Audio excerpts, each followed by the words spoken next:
to once again, whoever you are, wherever you are watching from, or whenever you are watching this, to our daily Limbus Company ID study and book reading. Today, we will be doing an achievement run, a specific one about defeating these Christmas Bokgak, the rerun of the Christmas event of Bokgak, with only Heathcliff and Dawn IDs.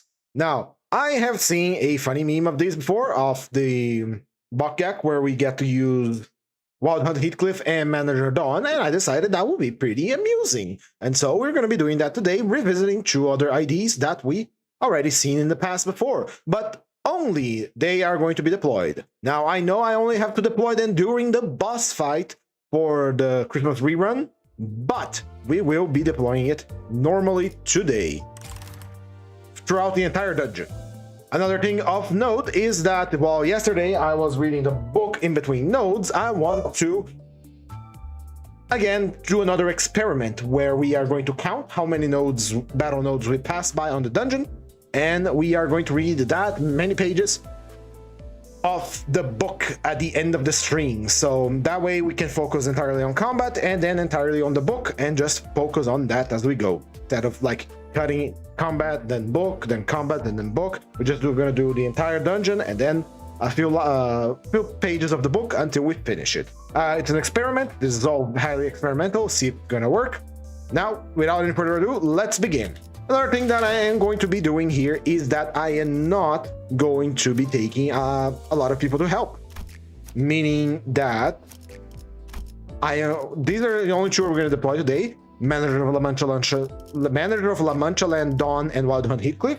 But you can see that I have the ring IDs here. That is for a specific purpose, because I need materials. I need the currency for the event, which I have a lot of time to get it. It runs until... how long does it run? For 19 days. Yeah, I'm pretty much gonna get it, guarantee. So I still want to get it as soon as possible, so we're going to be taking not a lot of support from other IDs, only for the IDs that are not from the ring. Without any further ado then, let's begin our ID study right off the bat. Starting off with Manager of La Mancha Land, Dawn. So, she stands at 193 HP with 47 speed, 60 defense level, resistant to pierce but weak to slash. Let me write that down. Strong versus slash, weak versus pierce. She possesses the scene of sloth, wrath, and lust.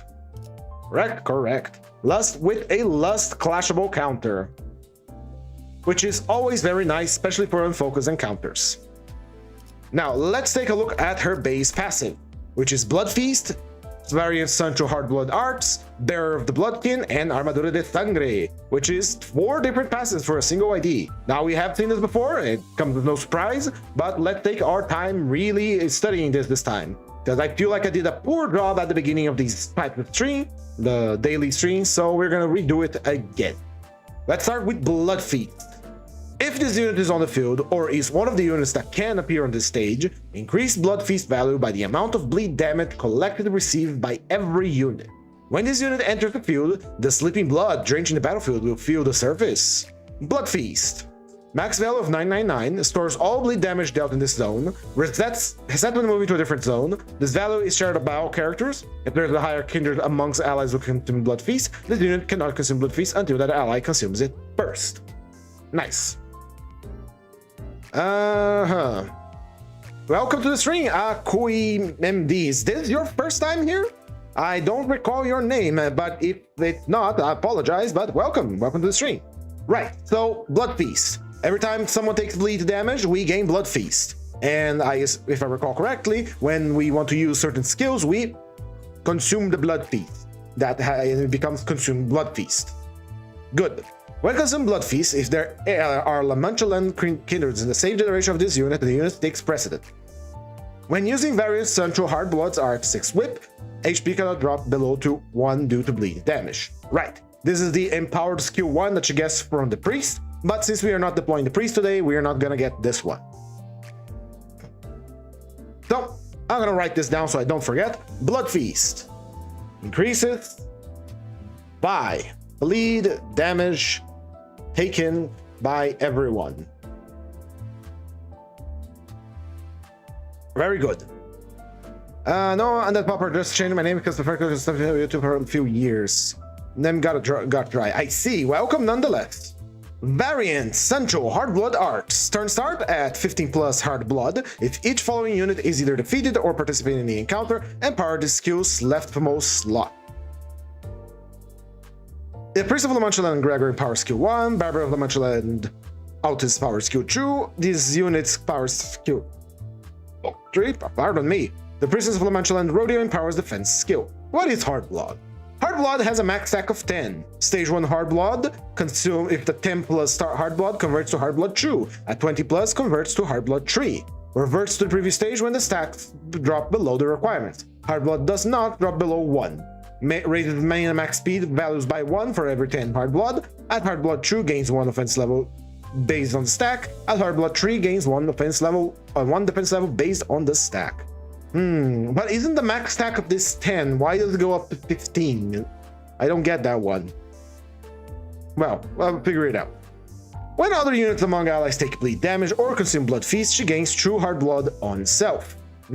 So only when allies take bleed damage or only when she consumes blood feast. She gains true hard blood on self, maximum of 3 times per turn. So on consume blood feast, gain true hard blood 3 times per turn. Very good. Let me see if I understand here. Hard blood has a max pack of 10. Stage 1 hard blood. A 10 plus hard blood converts to hard blood 2. I am assuming that once we end hard blood 2, we can stack up to 20 and then up to 30. If I'm not incorrect, because there's nothing to click here. I guess we'll see soon.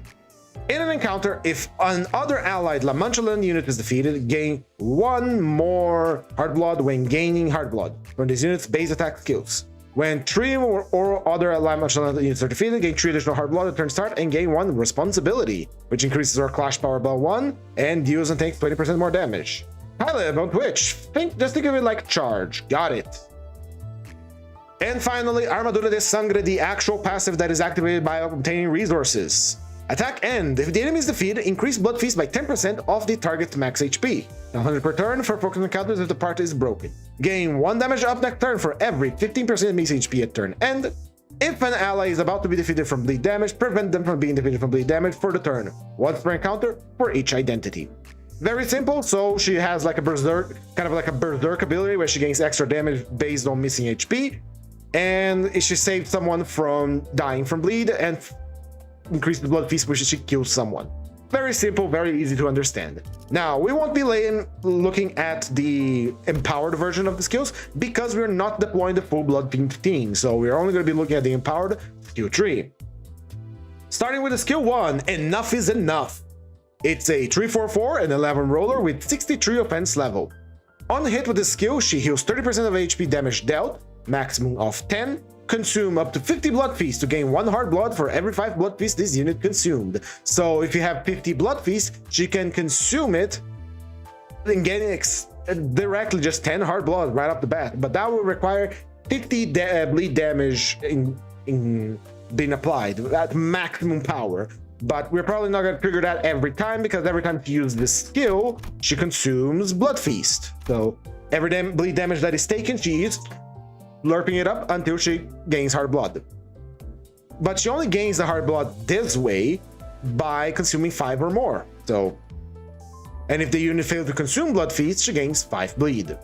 On use, coin power +1 for every 6 bleed on target. Very simple. This is another skill that escalates from 13 to 11, 13, and then 16. So no problems here.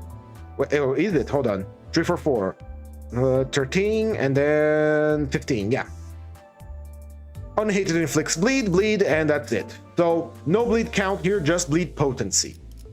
Skill 2, Let All Blossom Free. It's a 4/6/6 attack, making it a 16 roller, baseline for skill 2.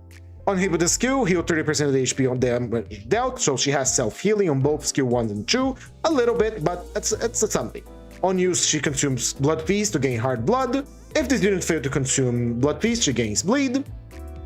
On use, coin power +1 for every 6 bleed on target, making this a 16 roller, then a 18 roller, then a 20 roller. If the target has 12 bleed, got it. Attack weight +1 for every 10 hard blood on self for a maximum of 2. So if you're this attack here, just keep gaining AoE as we gain more hard blood. Simple enough. She very much appreciates being in a team with other bleed IDs, mainly those with good count, and she has very little count on her actual kit. Got it. Inflicts bleed on hit and deals 2.5% more damage for every bleed on target to a maximum of 25%. I guess that's 10 times? I'm not good at that. Hold on. Where is my calculator here? So 2.5 times 10. No, that would be 20 then. No, wait, hold on. 2.5 times 10. Yeah.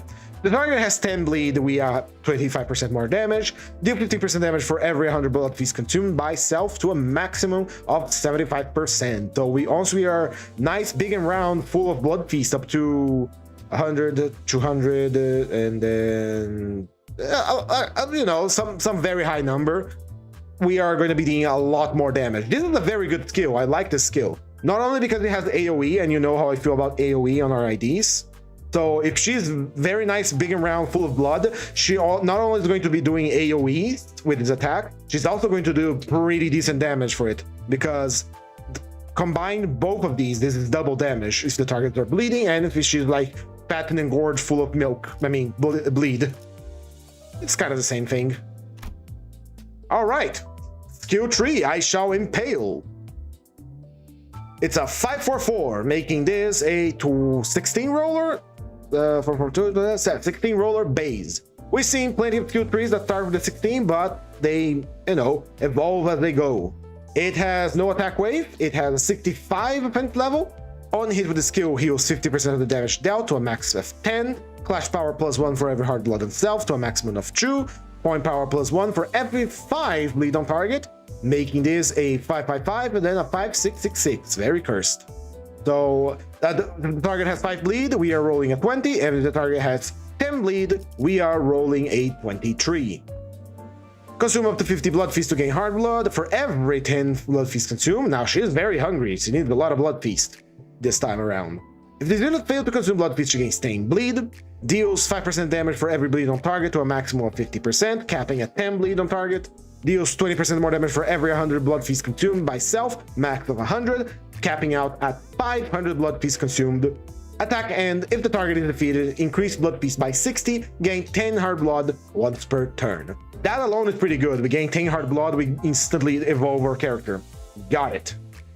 On hit, on the final coin, it inflicts 3 bleed. Not a lot of bleed infliction on these characters, you are right. They mostly do potency. And finally, but certainly not least, the Ascendant Central Hard Blood Dart, La Sangre. It's a 25 roller natural. Has healing on hit, base power +1 for every 10 hard blood and self. Since he only goes up to 3, this skill can roll a 26, 27, and then 28. Gains a coin power for every 5 bleed on target to a maximum of 2. So 25, and then it becomes a 29, and then it becomes a 34, and if it has the base power bonus, it becomes a 37 on roller.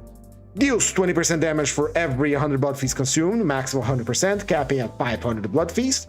Attack end, consume 10 hard blood for every 10 hard blood.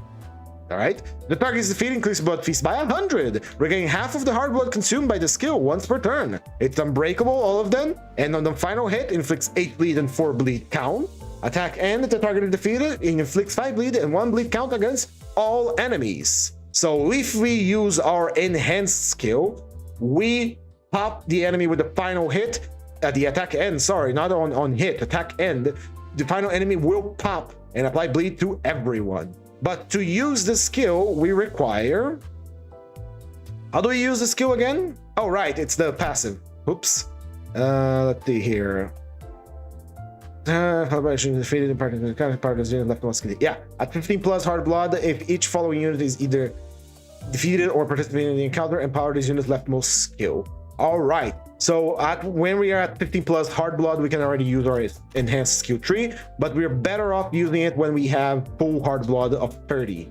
But because the coin power is tied to the bleed on target rather than exclusively on hard blood, we can use it whenever. I think it's a very interesting idea. I don't actually like it. I don't actually think I like Manager Dawn overall, but they're a great part of the kit. I just think her main gimmick, her skills getting empowered by others, they ended up being undercooked, honestly. I like them. I don't. It's a fun mechanic, I guess. It gives you another tactical option, and I do love my tactical options on IDs.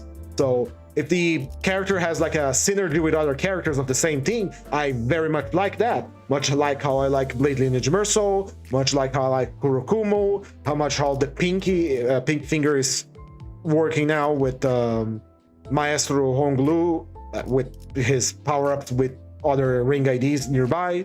I really like when characters have synergy with other IDs. I don't like, much as I say we should analyze the ID on a vacuum without comparing to others, I do enjoy when they have synergy with other units of the same team, because I like running teams rather than running a meta team or something like, today I am going to run the Tremor team, so I'm gonna make this hodgepodge of units and IDs that I have for the most efficient Tremor team. I think that's boring. I think becoming too efficient is boring.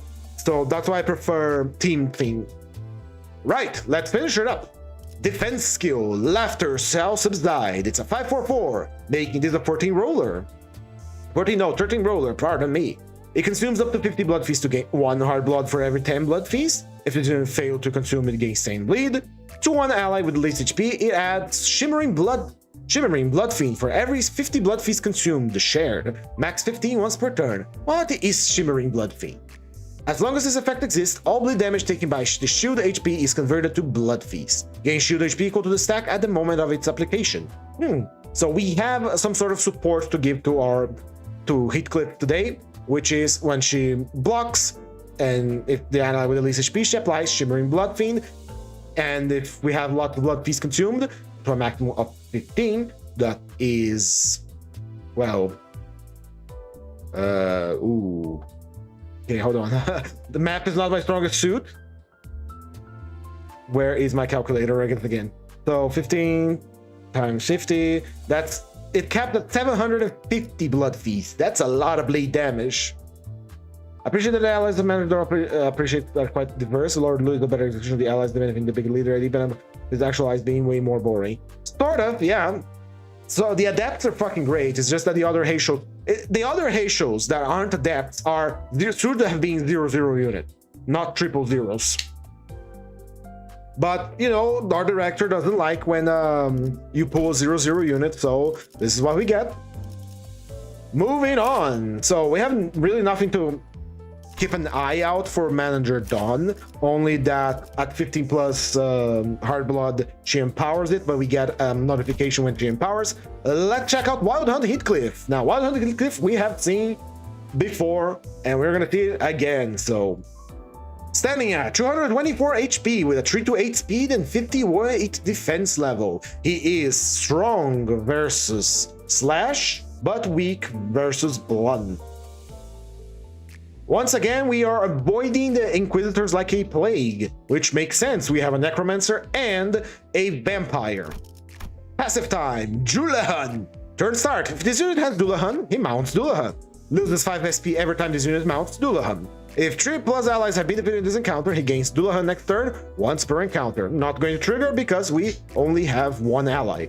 If this unit gets staggered due to damage or raise stagger threshold when mounting Dullahan, recover from stagger. If the stagger is something that cannot be naturally recovered from, this unit does not mount Dullahan. So if you know you're getting shafted, you can mount Dullahan. Gain 1 coughing when killing the target, and this is the main thing about our Wild Hunt. Coughing is acquired every time we kill an enemy, and it gives him buffs like damage up, raising the minimum speed, gaining clash power, but he needs to score kills to get it. Dullahan. It is max value of 3, gaining offense level and losing defense level, so we become more fragile, raising our minimum and max speed by 1, and at turn end he gains 1 Dullahan next turn, at 25 SP or less, however, completely lose Dullahan. So you must stay. If you stay on the horse, you can get to stay on the horse. Unless you are at less than 25 SP, then you get off the horse automatically. If this unit has Dullahan, he loses 15 minus copying divided by 2 SP, a minimum of 10. So if you end up at 35 SP and you're still on the horse, you get off the horse because you're going to lose a minimum of 10 SP. Got it. Call of the Earth King, a 5-owned NV. Deals 1% damage for every sinking on target, capping at 15 sinking. I think there's actually been a more hype idea when Wild Hunt still hasn't been topped, I think. Ricardo. Ricardo has just been announced, so yeah. But yeah, no, maybe, I don't know. When during combat, one ally takes damage that would kill them, consume true coffin to apply Wild Hunt to them 2 times per turn. Apply true damage up next turn if the ally to the ally that has Wild Hunt. If said ally is from Wuthering Heights or Edgar family, apply 1 attack power up next turn as well. This is our Necromancy attack. If the same turn this unit gain Wild Hunt for the first time, always have 1 remaining HP. Revive, heal 50% and reset SP to 0. This unit at turn end. On death, gain 1 ego resource for the least owned ego resource. If this unit is skilled by an attack, inflict 3 sinking against the attacker. Dies at the end of the same turn, this unit will revive the end. The same turn, this unit gained Wild Hunt for the first time, always have 1 remaining HP. Revive. Right, it's our Necromancy. So if ally dies, we bring him back by using Coffin. Now, Coughing is very interesting because we get those from kills. If I recall correctly, yeah. Gain 1 coughing when killing the target. We also get a bunch of coffins from our skill tree. Fair, but because never clashable defense skill, and a lot of people just did not think they were happening at all. Yeah, they had a reason to believe it was not going to happen because of we didn't get Dongrang, you know. We did get Ahab, so I guess there was also that. All right, first skill 344 beheading with 62 offense level. As it already seen, because of his lowered defense level, he is not meant to be a tank despite the high HP. So he takes a little bit of extra damage, but he has the offense level to compensate. A 3/4 skill, rolling 11. If the target has 6 sinking, he gains 1 clash power, and he gains 1 coin power for every 3 sinking count on target, making this a classic skill 1 that escalates from a 11 to a 13 and then to a 15. Ah yes, first Inquisitors are racist to clankers, now they're discriminated in Spanish and the divorced, yeah. We gain coin power for every 3 sinking on target, maximum of 2, and if the target has 6 sinking for our maximum coin power, that's an extra clash power, making this a 16 roller technically. I feel like we probably like the MV resonance that seems like I can enjoy. I play the middle quite a lot. They're fun, but I like the Kurokumo clan better because katanas. And, well, on the second coin of beheading, it inflicts 3 sinking, which is, you know, halfway to our conditionals to be activated. Skill 2, Memorial Procession. Now, I adore this skill because it's an AoE. We have both characters with AoEs on S2, so we're going to be good. It's a 5/3/3/3/3, making this a 14 roller naturally. That's still kind of on the low end for skill 2s, but it does have an AoE, but Dawn also has a 16 roller base. So let's keep watching. It has a 62 offense level, gains 1 coin power for every 5 sinking on target, capping at 10. Making this first a 5/4/4/4 and then a 5/5/5/5. So at max power on 10 sinking on target, we're rolling a 20, and before that we are rolling a 17. It gains 1 attack weight for every 4 coffin on self to a maximum of 2. So if you get 8 kills or use our skill tree responsibly, we are going to get a nice 3 AoE attack here. If this unit has Dullahan, that's another attack weight, so we can get up to 4 attack weight with a skill 2 if we have enough coffin. But remember, the more coffins we had, the harder it is to maintain the horsepower. No, actually, it's easier to maintain the horsepower. Sorry. I thought it was increase the amount of sanity damage you took. If this unit has Dullahan, lose 10 SP. That's the cost of using the AoE. It drains his sanity even faster. It inflicts sinking, more sinking, and impending ruin. Impending ruin is a unique type of panic. When this unit enters low morale, he gains 3 sinking at every turn end and loses a clash power. When this unit panics, he gains 5 sinking, 3 sinking count at every turn end and loses 2 clash power. And for non-SP units, it actually reduces the chance for him flipping heads, which is something unique for Heathcliff here in Pending Ruin. I do believe that Wuthering Height Butler Altus has something similar, but I don't recall it right now. So this is a very powerful skill. Let's see, skill tree, Requiem. Requiem, a 666 skill, very cursed. A 18 roller base with a 65 offense level. On a clash win, he heals 10 SP, and before use, if this unit has Dullahan, he will use Lament Mourn and Despair instead. Coin power +1 for every 3 sinking on target, up to a maximum of 4. Capping at 24 sinking on target for 4 extra coin power, turning this skill into a 26 roller. Deals 12% more damage for every coughing on self to a maximum of 112%, capping at 10 coughing, which is the limit of the stack. Gain on 1 coughing on use. Attack end, if the skill kills the target, gains 2 coughing. So if we manage to score the killing blow with this, we are gaining 4 coughing, which is very nice. It inflicts sinking and it inflicts pending ruin, inflicts 2 sinking count, etc, etc. Inflicts sinking on a kill with a second coin, it inflicts the sinking on the kill target divided by 2 on every enemy. Very similar to Dawn in that regard, where Dawn, after the attack ends with her skill tree, she causes the target to explode in blood, spreading bleed count and bleed potency to every enemy on the screen, or almost every enemy. Same thing here, but a little more finicky. On the second coin, we inflict the sinking that was on the target divided by 2 on 2 random enemies to a maximum of 5.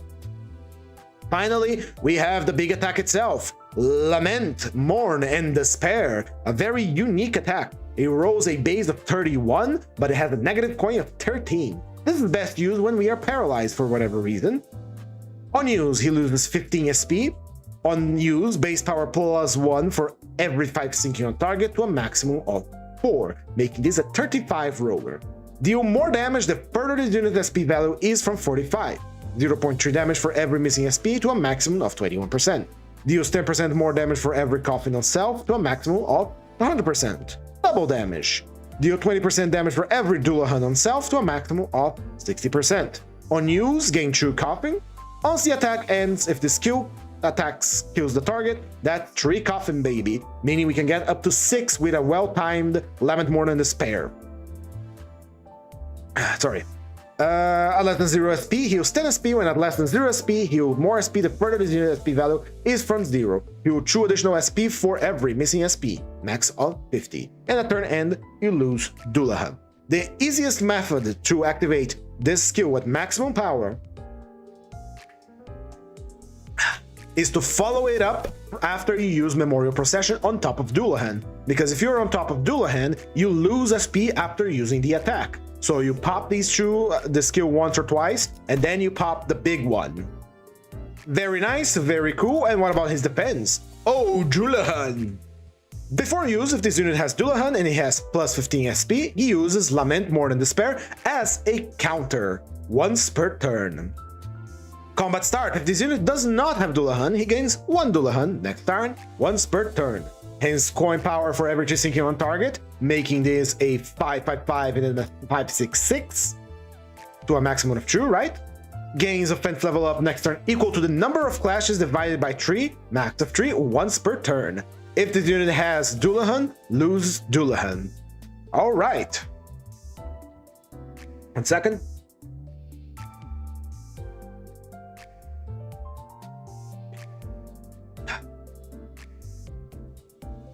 All right, so we can force our activation of Lament, Mourn, and Despair if we are at 15 plus SP and we don't have the skill ready.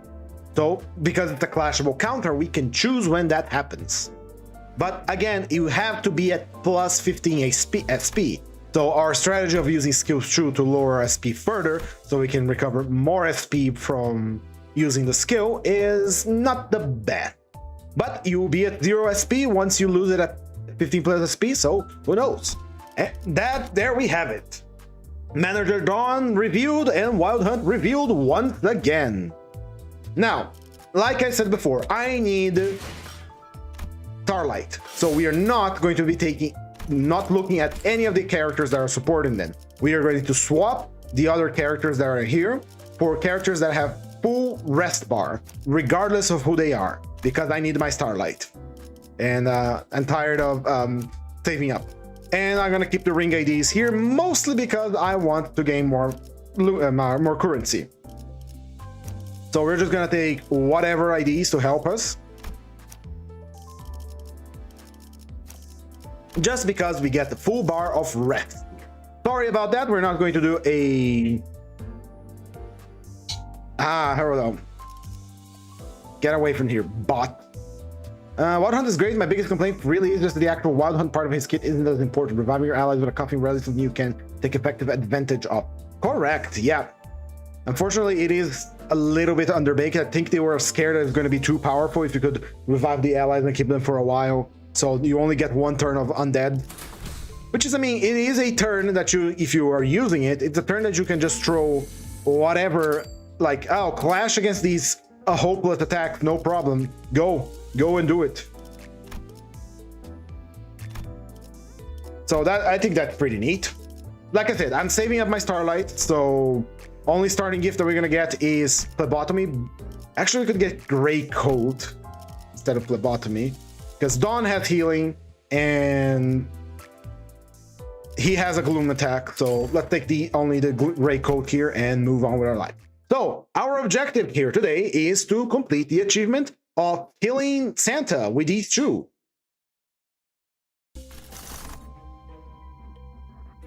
All right, we're gonna start with flat broke gamblers because it's always safe when we get Carmilla wrist guards here, as well as rusted muzzle. Let's start. Now, one thing that before we start, I need to find it here. Hold on. Where did I put it? But first, I want to draw everyone's attention to under here, because I made a list of shitty ads to put here.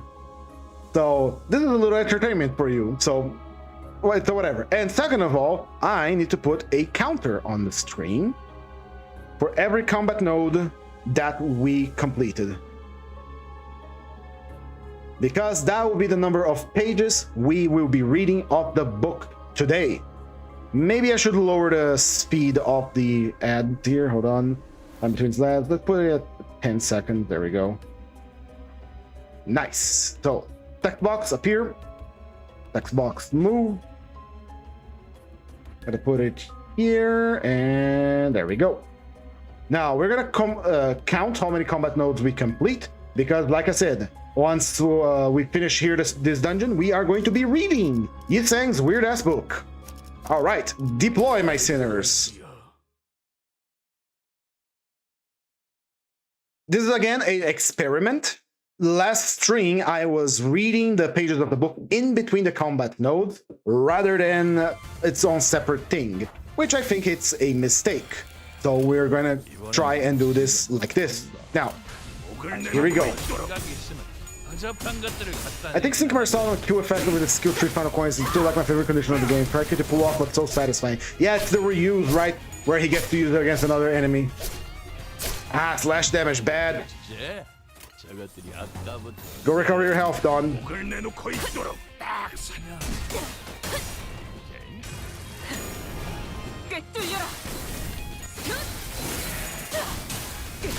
Very nice. It's a good thing that she has naturally healing ability, so I really like that. There's a lot of fun effect in older IDs that we don't see anymore nowadays, and I talked about this at length yesterday.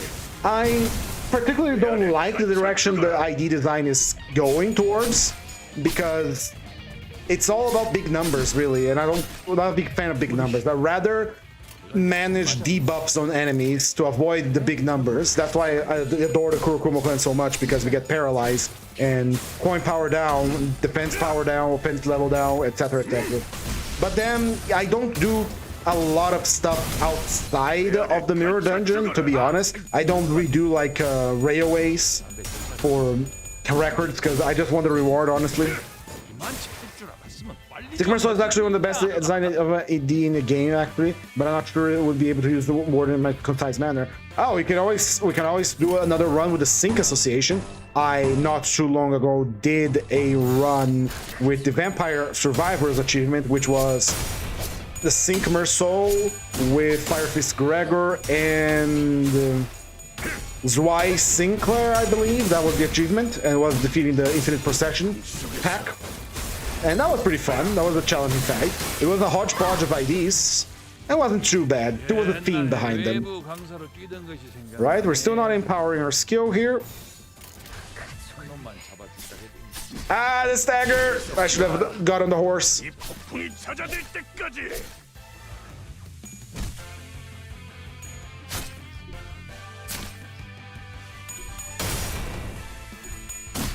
Sticker strength IDs, fun to see how they change over the life of Limbus. They're still pretty strong. Like, their flash power is insane, and their conditionals are very simple to activate because it's just be faster than the enemy, which is similar to the Mao branch, how they operate. Just be faster than the enemy and you're good. Alright, Heathcliff, don't bite it, don't die now.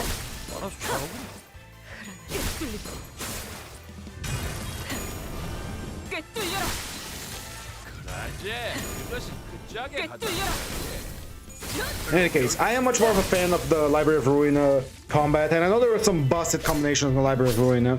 I'm not gonna pretend it was the most balanced game in the world, but I really like the idea of enemy is about to do something big, let's pop a debuff on him or two before he can do anything. The Mao branch, if they were interesting, I think they're pretty interesting. I like the Mao branch. I like the Heisho. I know they're very similar looking, and the biggest blunder of the Heisho packs wasn't even the fact that there was a lot of them. It was the fact that they didn't release a different branch for every sinner. Because, come on, we have 12 sinners, there are 12 Mao branches. It was right there.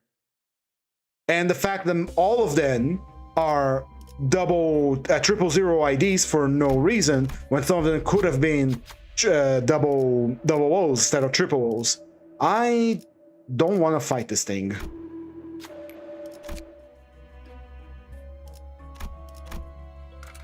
That was the biggest blunder with the Maos, honestly, the Heishos. It's the fact that we didn't get 12 of them, 12 for each, one for each.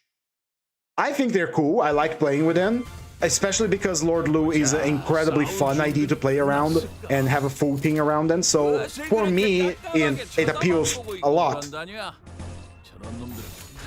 I don't mind the Heisho. I really don't like quite a few of them actually. Mao, Altis, C. Gregor, and FD Heathcliff are wonderful. I like Rooster Sinclair too. I like Rooster Sinclair. I like the true adept that aren't moused, because the Rooster Sinclair, he can, what's it called? He has AoE, and AoE is always excellent to have. Of course, Heathcliff just completely mogs him, so.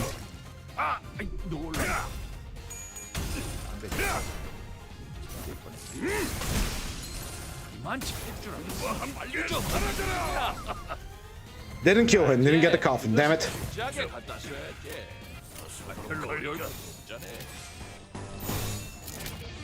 She hasn't consumed any blood feast yet. I guess we could pop a Gloom AoE to heal here, because he's low on health. Sinclair was designed to be a seasonal eagle with mind while it's damaging him. Yeah, again, it all boils down to several issues with Limbus. Is the fact that a lot of the IDs for the Heisho had to be 0/0s, and they are spiritually 0/0s, but they still cost 400 shards to shard, you know. They would be perfectly fine as double zeros. Anything that isn't an adept should have been 0/0, honestly. Did you see the trailer for Middle Cliff? Yes, I have. Yes, I have, and I'm quite excited to shard it when it comes around. Because, as you know, I don't gamble. I don't like gambling.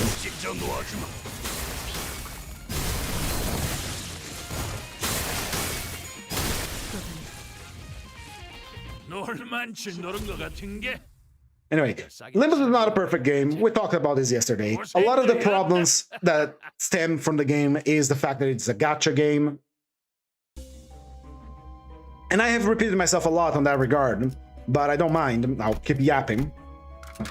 If the game wasn't a gacha, however, I don't think we would have gotten so far as we did. And that was the main purpose of making this a gacha, after all, to go far. to obtain the funds necessary to fund the anime, to complete the director's vision. And I do believe he did say himself that he wanted to do a gacha because I think he saw Fate Grand Order being successful.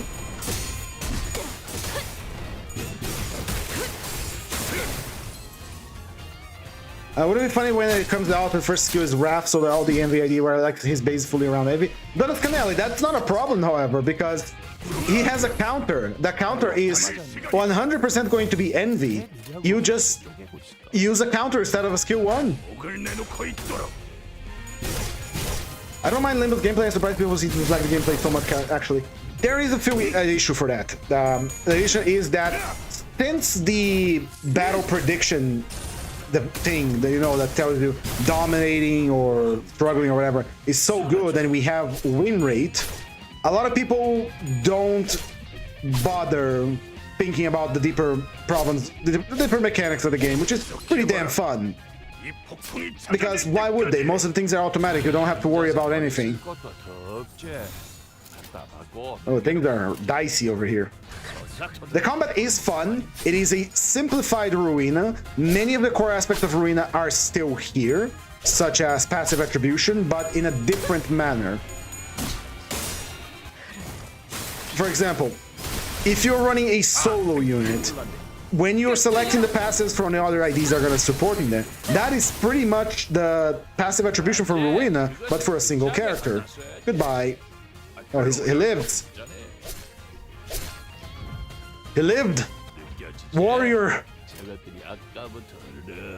And now, but we're still in a bad spot. There's still faster characters. Dawn will be healing herself, so that's not a problem. Let's do an AoE. Dog, if you start barking, I'm gonna throw you through the window. If I enjoy Limbus, I enjoy making teams that work with each other. I like using fun IDs and me. My team building around the status will be fun, but I'm not gonna use the meta ID if I dislike them. That's the proper way to go about things, because again, I literally have every single ID in the game, every single ego, and I don't like running a meta team because I don't think it's fun. I like to run team things because I'm autistic like that.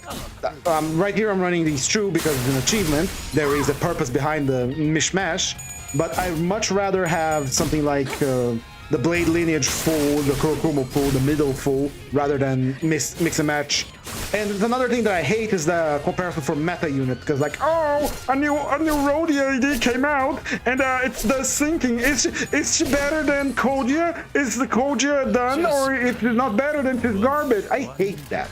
I see that all the time. I fucking hate that. I hate the whole, I'm gonna compare it immediately to the previous ID. Just play the ID, it's fun. The combat is only fun when it encourages you to think, otherwise this is a straight win rate simulator. Well, I have fun with the combat, but I'm strange. Because I play this every day, I'm still having my fun with the mirror dungeon every day. Reason a perfect team rupture and sinking is so boring, Perfect Moon does not seem to care about balance in this team anymore. Yeah, the balance has never been like the strongest focus. They are more about just play whatever you want to have fun. I like having fun with the Kurokumo team because they are busted in some aspect, but they're fun busted. They're not like super huge number team. Again, I could do these mirror dungeons by just win rating everything, but that wouldn't be fun for me. I already did that. That's why I have every ID. Right, complete another combat node. That's 3. That is 3, right? 1, 2, 3, and then there's the boss. Right. We can get rags. Does it actually that? Max speed. Skill something good for me.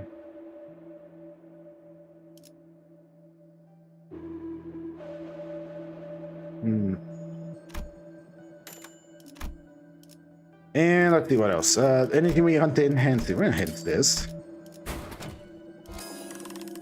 This will pretty much make sure that we can use our big skill. I should have healed. Whoops. Whatever. We'll survive.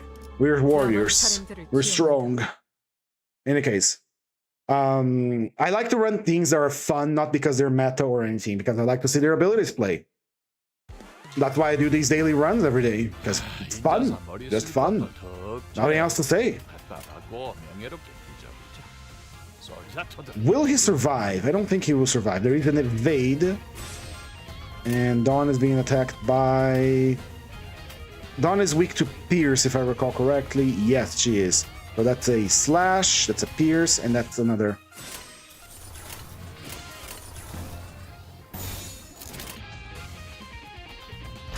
Here we go.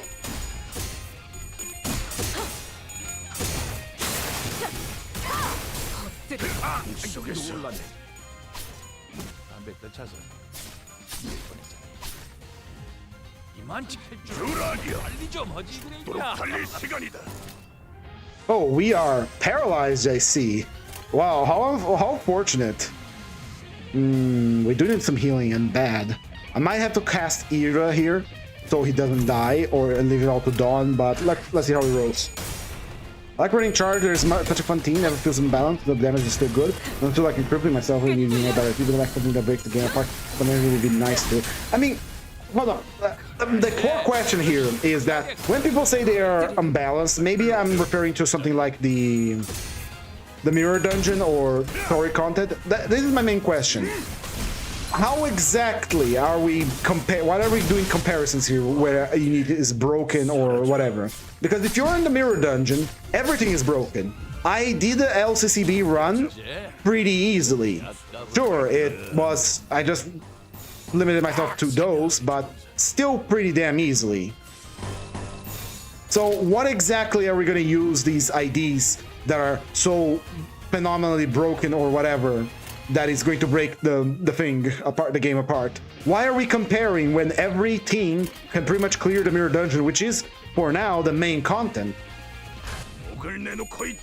MD, yeah, MD is an easy repetitive mode, so I don't get what people thought. The only time that something comes around where we try to anything that comes around where that is challenging is like the retrials we have now, which I'm gonna do a stream for that tomorrow maybe, and story content. But story content, I get the feeling that Kim Ji-hoon is just doing the Dota 2 approach, where enemies are broken and busted with incredibly powerful passives, but hey buddy, so are you, so use yours. You have yours, they have theirs. That's my vision of things, at least. You're gonna fight the Destroyer of Worlds, Ultimate Swordsman of Doom, but you also have got your Destroyer of Worlds, Ultimate Destroyer of Doom.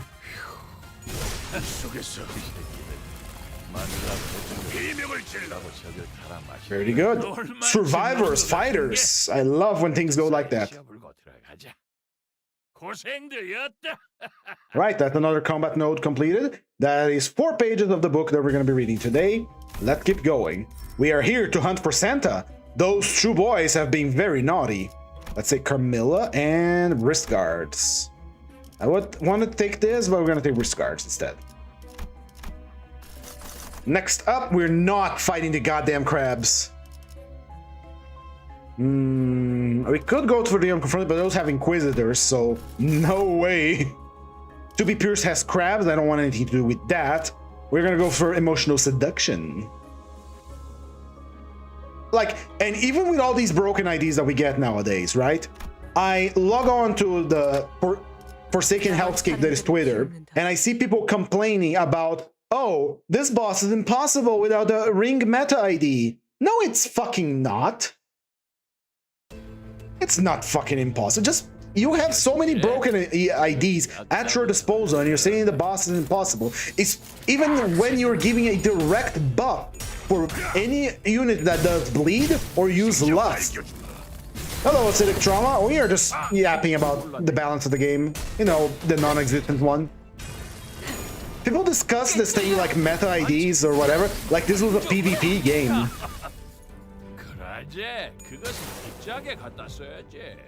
I suppose so. I don't think the story content has become much more difficult since Kanto 7. Maybe. I didn't have any issues myself. Again, speaking from a position of privilege here, Lord of all the IDs and all that, Grinder Supreme. I think I had to redo the first Callisto fight when we bring Sinclair, Ishmael, and Faust like twice, but then it all clicked together. And I think what was Roach Emperor Greg was also really confusing.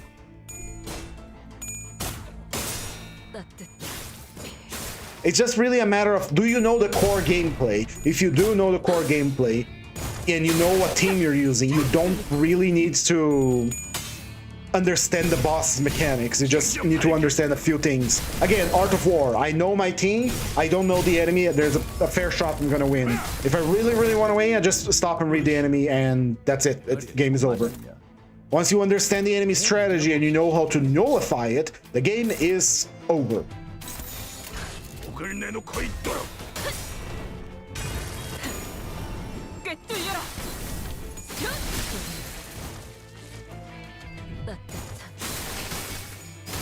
Without the bleed gifts, Dawn here is going to struggle getting her empowered S3.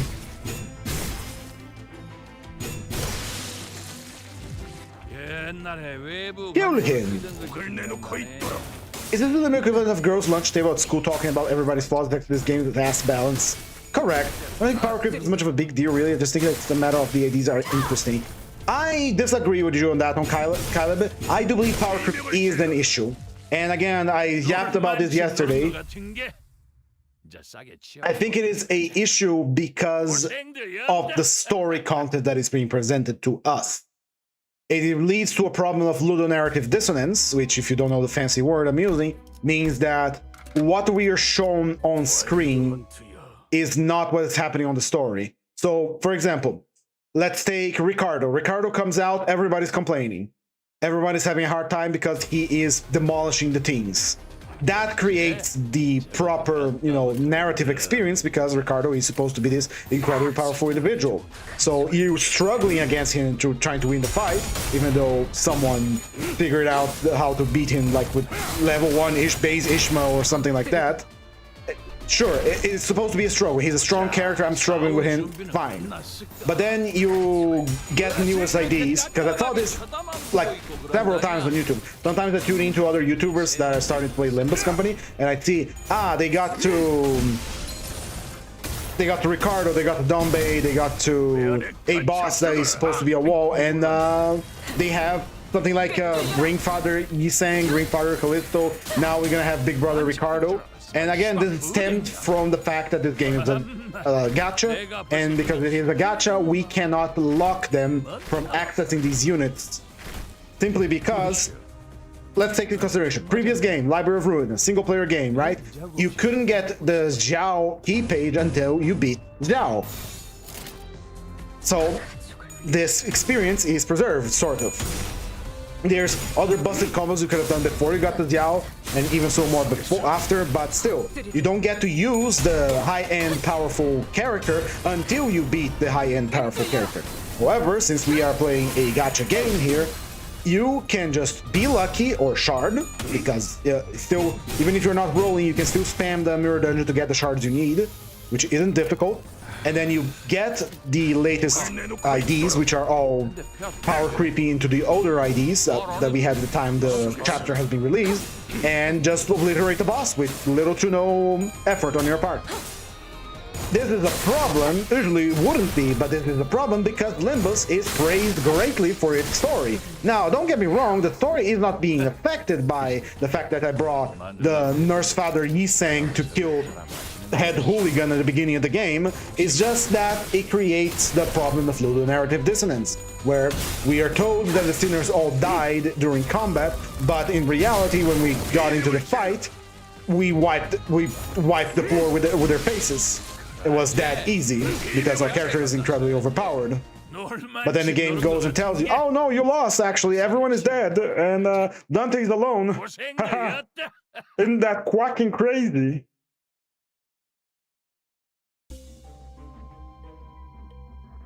I saw this like happening live as the guy that was watching play. They said it's hard to take this seriously when I have no problems with the boss. Like, remember,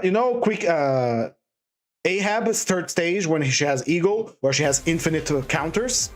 Well, the guy popped Furioso and she didn't get to pull a single counter because she got staggered. And so you take this, which would have been a very cool moment, a very story moment that weaves with the combat, and it got completely nullified, so it lessens the impact of the entire story, especially on boss fight.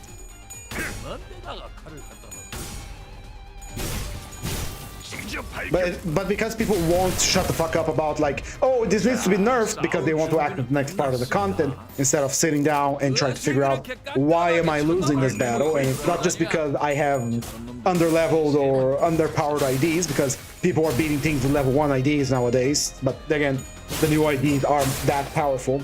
But so instead of sitting down and saying why am I losing, they go, the boss is too hard, I can't beat it. The game wants me to buy IDs. Like just how they're saying like Rufus from the retrial nowadays requires you to run a meta ring ID, which I don't think it's the case at all.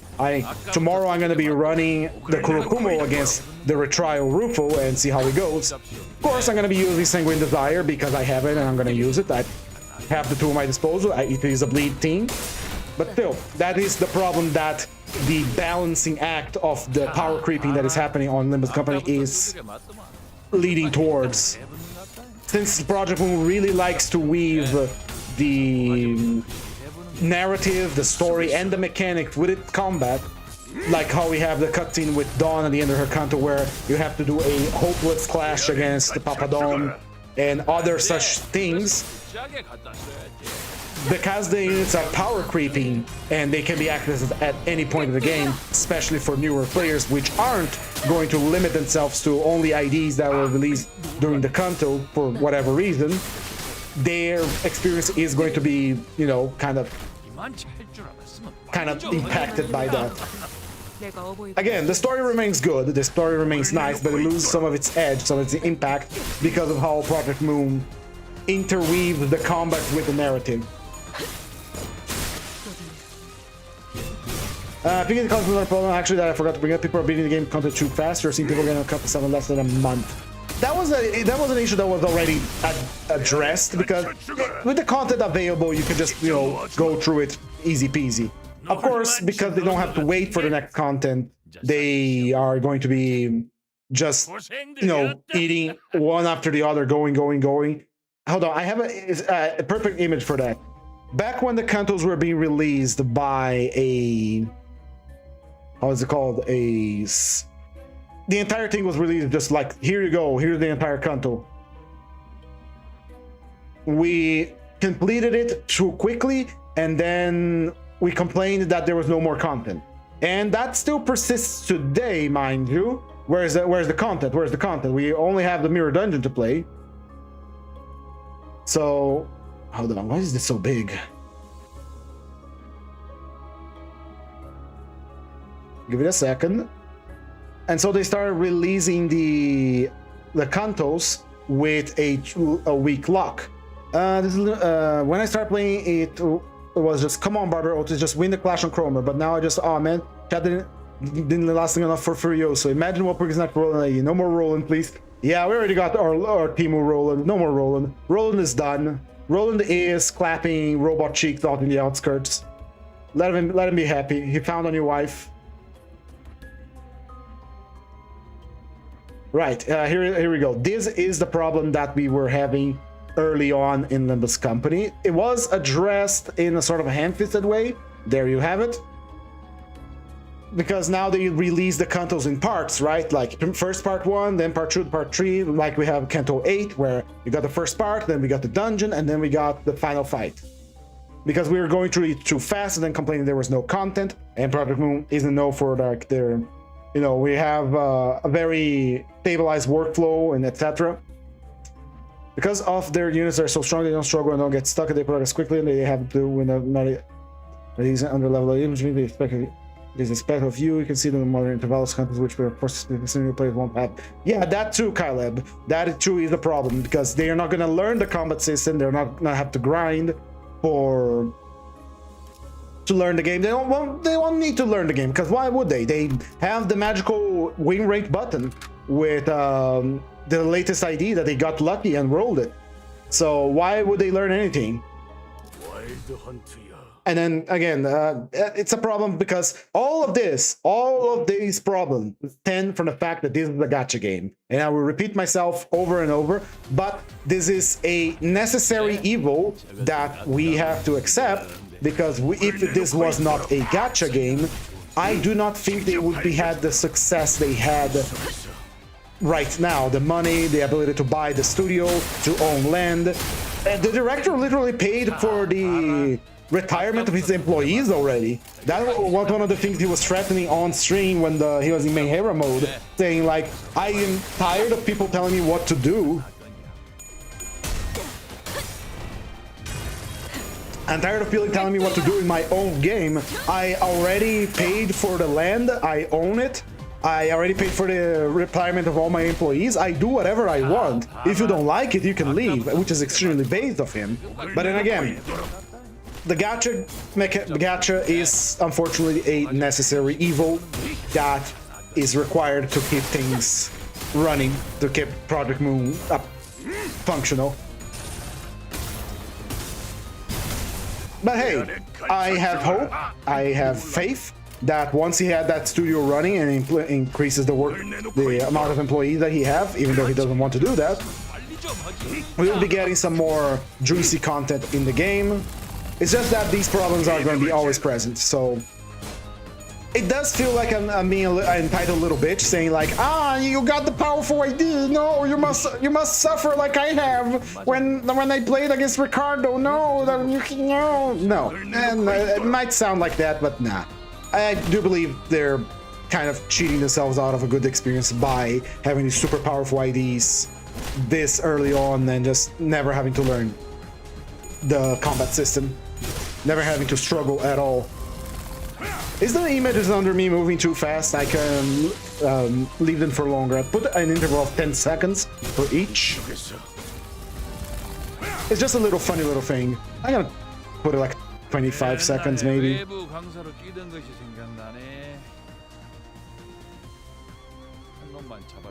Why is there so many Roland posers on the PM universe? I think the greatest question is, look, Roland managed to break the cycle of the city together with Angela. The one god of the city, Hermes, was so fascinated by it that he tried to reproduce it. That is my theory. My theory is that the god of the city, Hermes, tried to replicate the conditions that led to Roland as some sort of experiment to try and see exactly how they were able to escape the cycle of the city. I think the game is fine as is with its flaws. Your players will eventually meet the roadblock and will learn the combat in more depth. Even with an ID like Ryan, they will meet something that fucks them over.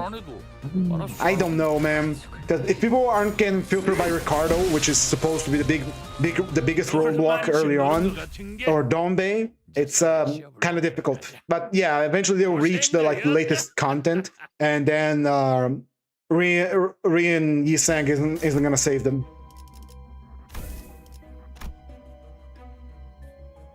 Alright, where's the text box? That's another complete node. We are gonna eat 8 pages. Let me just count. Hold on. So it was 4, and then 8 here, and then we're gonna go here, and then we're gonna get a 10. Alright.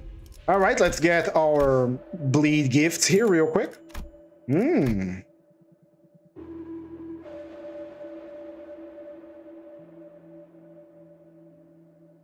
That's a pretty good gift. I forgot how good that is.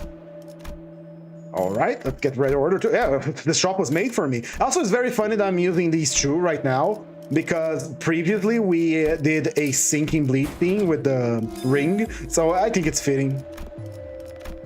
All right, pretty good. How's our health? Abysmal. Do we have money to heal? No, but she heals on hit, so she'll be fine. Let's fight Bongi. City needed ring for Roland. The other Roland poser was just smart.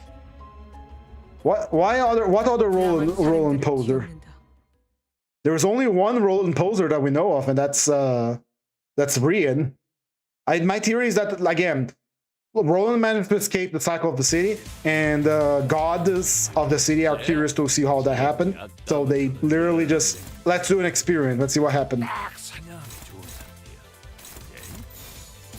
But suffering is the fun part anyway. The gameplay isn't engaging when you just stomp through everything, at least for me. But honestly, I'm happy that you're enjoying it.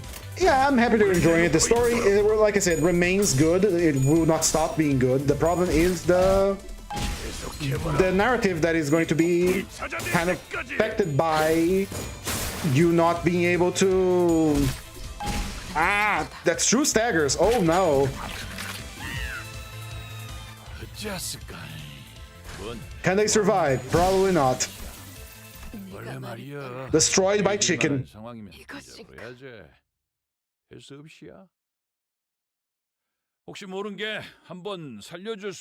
And then there's also the other thing. Again, it stems from being a gacha. All the problems in the world, all the problems the city stands from the game being a gacha.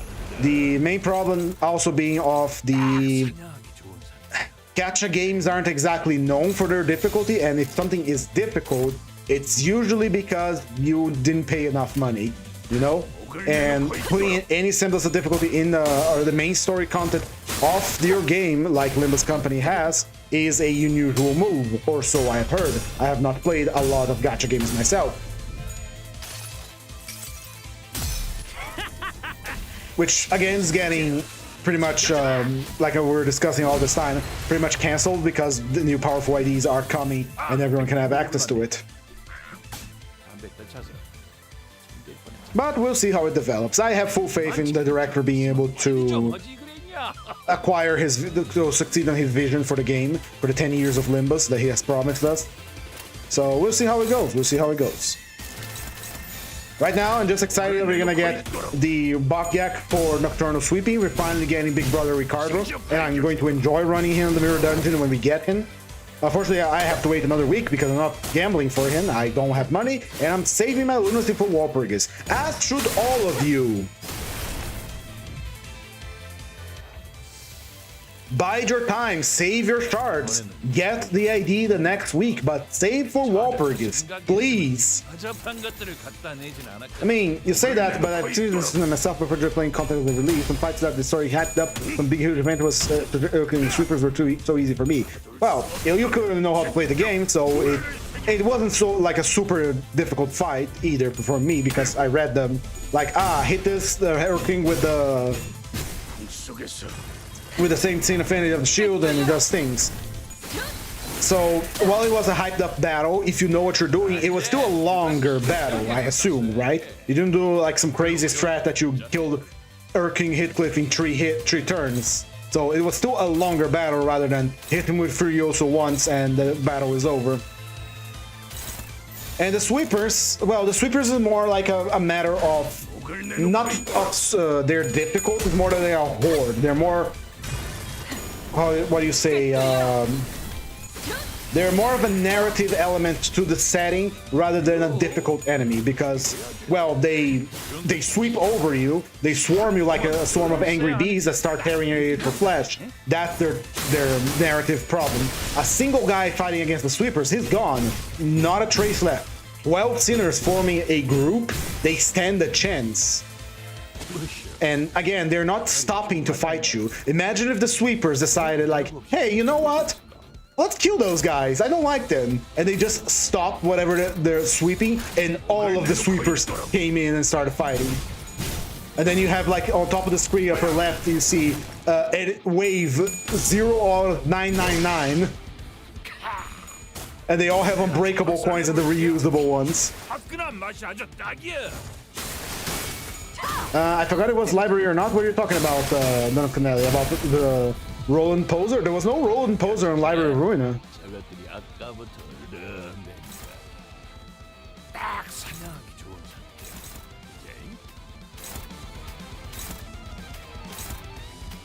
Why am I sentencing this chicken to death?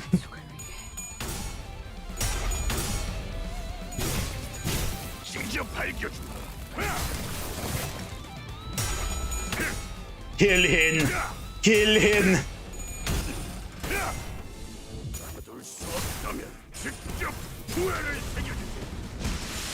Very nice. Thunder fried chicken.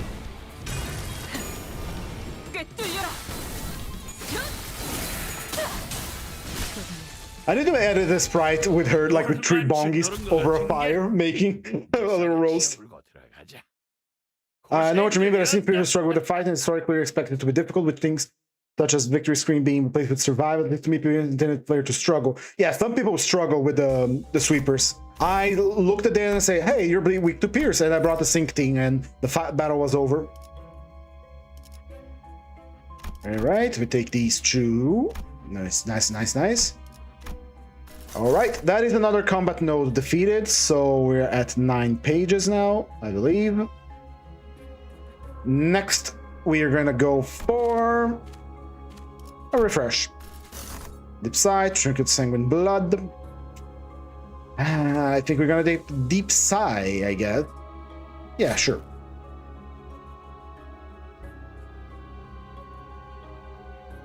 And again, we have to take in consideration two things when we're talking about balance and the overall experience of the game. Is that you and me, I say this with no modicum of pride. I do believe you and me, Kyle, understand the combat system pretty well. So we're not going to struggle with a fight that is thrown our way because we understand how the game works. And I assume all of you too. Otherwise, you wouldn't be watching my daily MDs where we try to understand the IDs and, you know, put them in a dungeon and all that. And studying the ID is like half the battle, knowing yourself, knowing your team. So we already know how the game functions, so we're not going to struggle in that regard.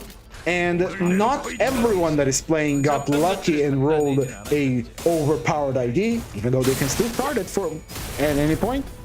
And none of them are gonna have all the IDs to meet like this team requires a blunt damage guy, so I'm gonna bring my blunt damage team because I have them. So the difficulty is going to vary from player to player a lot. Some players are gonna get all the boss IDs right off the gate. Some are going to get struggling on Dombe because they didn't read, or they're gonna be struggling in a different fight because they don't understand how the game works, or they don't have the good IDs to deal with that. Like, example, on my first daily MD where I was running Base Heathcliff and Dead Rabbit boss Merceau, I got filtered by the Cotton Plant because every character that I brought didn't do the proper type of damage or Sin Affinity to deal with it.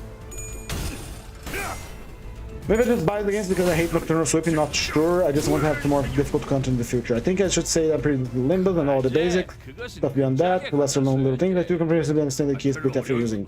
Yeah, and some people seem to be struggling with that, which is, you know, the basic of the game. Just, you know, clash, alter the clash turn with the speed, offset, counter, offset, evade and block, and all that stuff. Alright, it's very easy to say, I think it should be harder when we have good IDs and we have knowledge of the game, well, some other people aren't going to have it. It's like, not entirely the same way, but it's like the whole, let's balance our competitive shooter around let's balance our casual shooter around competitive people. That's why a lot of the rewards you can get from the events, such as the retrials now, have such a low bar for getting the reward, because they wanted to make sure that everyone can access it. Although, by the amount of salt I've seen on Twitter, is that people are struggling even with that, and because they're not reading it again, they are having problems. Because Rufo on the retrial literally takes extra damage from lust attacks, and I think from bleed as well. So just bring the bleed IDs. And then once it enters the second turn, the second stage, it becomes weak to sinking and gloom. And while I know not everyone's gonna have a full team of both sides, it is still just an event that's gonna give you extra stuff. It's not like story content that you're locked behind. It's not crucial to the plot that you understand that Rufo has the biggest set of artillery on the entire series.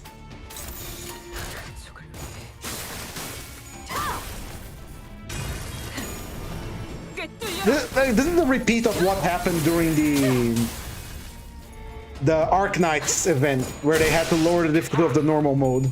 I think the most important and kind of complicated piece of Limbus gameplay knowledge is probably how Because was actually easy Ego. There's something I actually pride myself on. Yeah, when they use Ego, you do two things. You either jump that guy before he can use Ego by staggering him, or you AoE the entire team before they can do anything. That's why when they put the MVP Catalyst on, I find that very scary that the thought about, are they going to release a PvP mode for this game? That would be a nightmare, because Darkest Dungeon, which is one of the inspirations for this game, has a PvP mode. It is horrible. I don't know what possessed the people to make a PvP mode for Darkest Dungeon. I mean, how the AI chooses to use egos based on the enemy's deployment order and ego rank. Ah, that I didn't know, because I never, even if they do use an ego, I don't let them use it because, oh, okay, buddy, you announced that you're going to use a powerful attack, but you know what? You are very staggerable, and I'm going to stagger you. So in that regard, you know more than me. I never played enough against MVP Catalyst to know the way they're going to use ego is based on the deployment on the ego rank. I just saw, hey, you're going to use the ego. No, you're not. And then I would, you know, have a faster ID, attack him before he can use his ego. That's all you see, different ways of dealing with the situation. I just jump the guy that's going to use the ego. You actually know which one is going to use ego. Yeah. Different ways, different strategies. The same way I like to pride myself saying, hey, I cleared this with the Kurokumo clan. And I pride myself saying that because, while the Kurokumo clan is very powerful, it is also quite outdated nowadays. Go. Heathcliff and Ishmael hold that team together by sheer anger.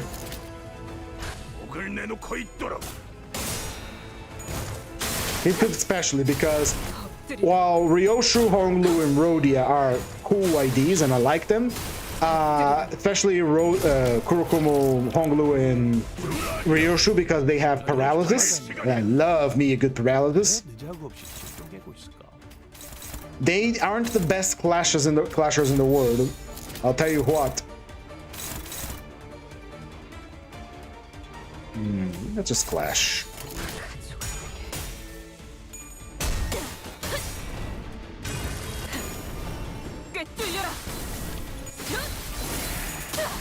I'm going to preemptively increase the combat complete. Again, we're keeping track of the combat nodes that we complete, because each combat node completed is another page of the Yisang book that we're going to be reading after the dungeon is over. So as we can just focus on that instead of, you know. All right, horsepower time.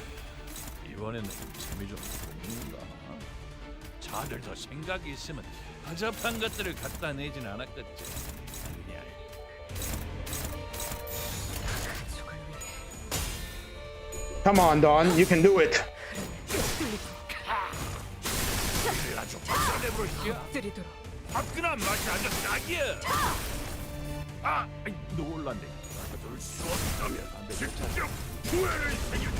Rag is so good for him to use Lament Morn and Despair, man. Enemies can use Ego on turn 1. Say the enemies are deployed in orders. OTZ saying Dawn, except OTZ will have priority as she's deployed first. Then the game will check her Ego for wall to Zying. If she has the affinity to the wall, for the wall, she use that. If not, check here and move on to the next deployed thinner. I see, that's cool.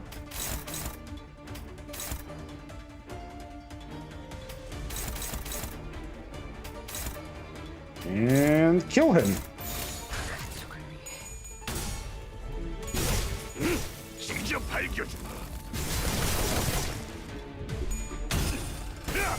Does everyone really have the best tier poise? Best tier poise eagle? Yep, it's free poise. It's really good. It's really nice to have. That's why I killed him.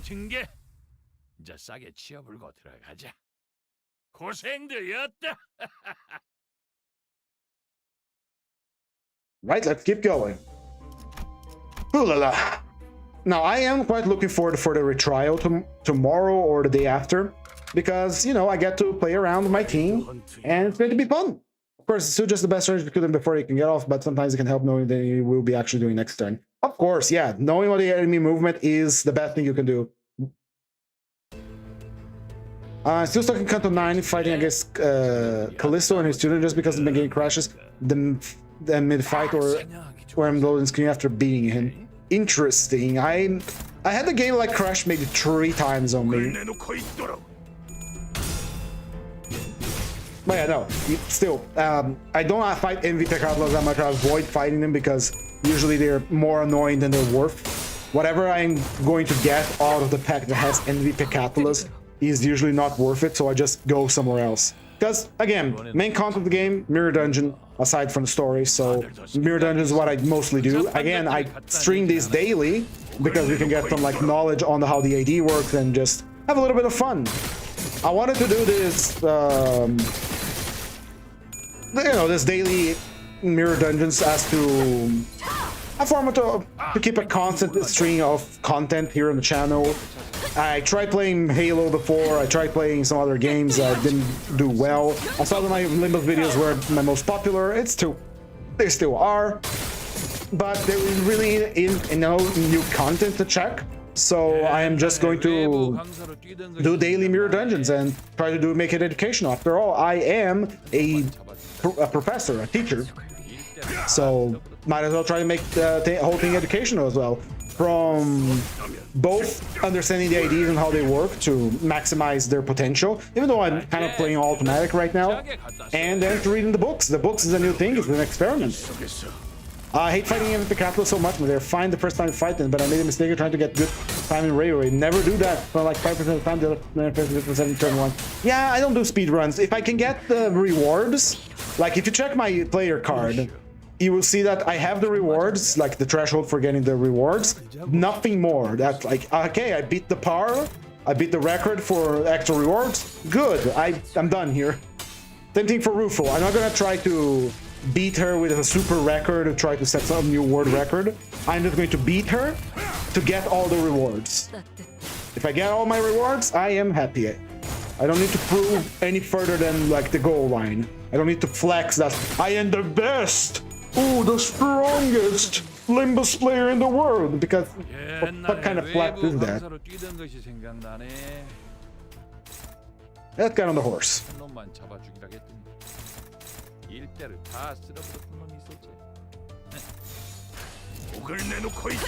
I really like rails though, they're fun. I do enjoy them a lot because it gives us new bosses to fight, and I think the game would benefit more from having like boss rushes the mode, where you fight with all ego gifts. Just give us like a randomized boss rush mode. It's randomized, it changes every week, gives you some nice little rewards like XP tickets or modules, but you have to beat it with like you don't have ego gifts, you just have to beat it with a team that can, handle it. And so you don't have like an optimal team, like you can then, first the boss is like say Centipede, and then you get whatever else. You start with a Centipede and then you fight another boss that is, let's see, then you fight Jashu, for example. So even if you bring like a team that is good all around, they're still gonna suffer a little bit, and you don't have ego gift to help you, so can't wait for the wave of 12-finger AD pickups. That'll be awful. Well, the good thing is that if we're gonna fight a wave of finger nurse fighters Pekatalons, is the fact that they are gonna have like one skill slot and you can just jump him and kill him before he can do anything. Because that's the magic of this is my favorite part about Library of Ruina and about Limbus Company, is actually being able to mess around with the speed values, because I love that shit. It's fun. Because let's say, better example I can give here. So, hold on. Dawn is being attacked by a guy that has 3 speed. I have a guy that has 7 speed. I send him to attack the dude. But let's say I want this guy to suffer this attack one-sided. So I take Dawn and set her to clash. So now this guy, Heathcliff, is going to attack him one-sided, and then Dawn is going to attack whatever is left of him. And this is what I love about the combat system in this game, because you can just do things like this, and it perfectly fine, perfectly fun and fine.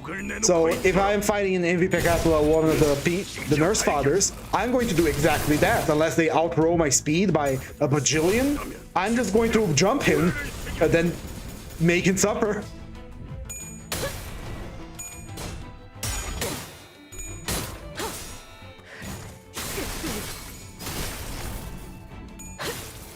This is pretty much how it works on the tabletop. By the way, the tabletop is in a bit of a hiatus right now because one of the players had to travel, the other one had a little trouble on his work, etc, etc. You know how it goes. Tabletop always have that kind of issue. So there's not going to be a tabletop session this weekend. Only maybe next week. I don't know. It's kind of losing steam, I'm going to be honest. I'm a mobile player. My fitness games are the lowest graphics possible. What's with the Manor Dawn and Wild Hit Cliff Duel? We are doing a achievement today, Moises and Heike. We are here to hunt Santa Claus. This is the wild hunt for Santa Claus. I never played this game on the mobile. I never intend to. I absolutely despise playing anything on mobile. I despise using my phone. I only use it because I'm obligated to. I don't want to use my phone ever. Let's go over here. Wild Hunter. In any case, I look forward for maybe tomorrow or Sunday we're gonna do the Rufus stream for the Reflect trials. And yeah, that's it. No tabletop this weekend, unfortunately, but that's how things go sometimes. I hope Limbus continue to have boss events like the one with Rufus. It's a fun idea. I feel like I gotta play well. Just feel like Rufus isn't quite the best boss for the concept. It's also not a very interesting fight. I liked it. I didn't read its passives or how she works, so I don't really know. I know she sends her students to block like it was Ahab. But then again, not gonna be a problem because literally, if they're literally giving me a buff for using the team that I like the most, so it's not gonna be a problem. As for interesting, well, Rufo is, well, it gave us a lot of lore about the ring. It was very interesting. It's nice to know that it's literally just a fursuit they have that connect to them. Imagine the fursuit devouring the user, something like that. So that bit of lore was fun. Yeah, and Rufo is just Rufo, honestly. But if anything, Rufo gave us a lot of very interesting art. So there's also that.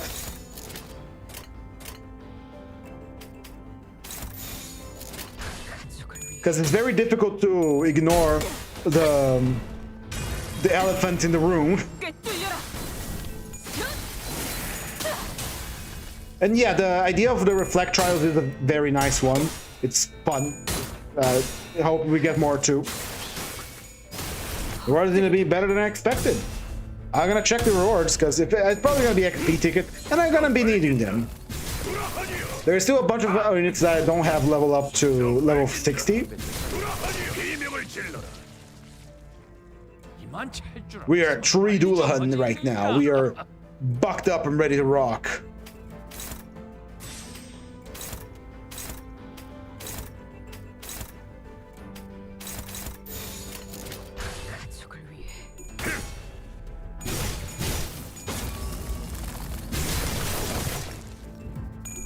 Mourn, lament, despair. Here we go.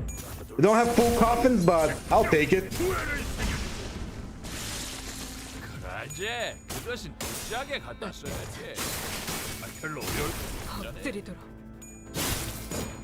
Give me 100 sweepers reflectors out of the block out. Okay, thank you. It would be fun, yeah. I really like that. That's something I have to talk because I am having a blast doing it.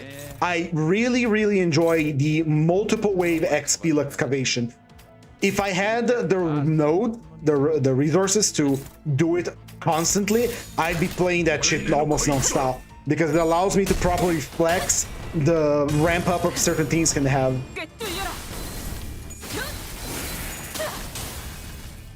Honestly, I'm kind of surprised one of the XP excavations isn't sweepers.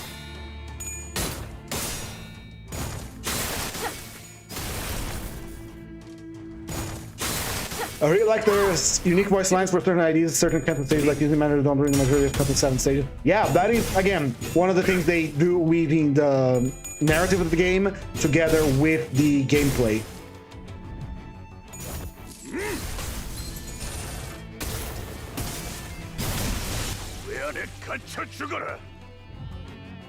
Very nice. Get on the horse now, boy. We are powered up and ready to horse around.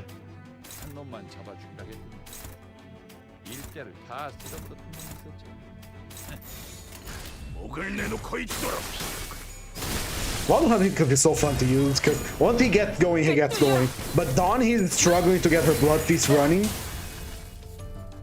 Blood Feast hard armor. I guess I don't have enough bleed gifts yet, or a bleed application team, so yeah. The other thing I do wish is that we could replay Kantos with a level lock, or a way to level lock our characters. Because I feel that sometimes you just want to... The hit clip can do that, kill that in one go.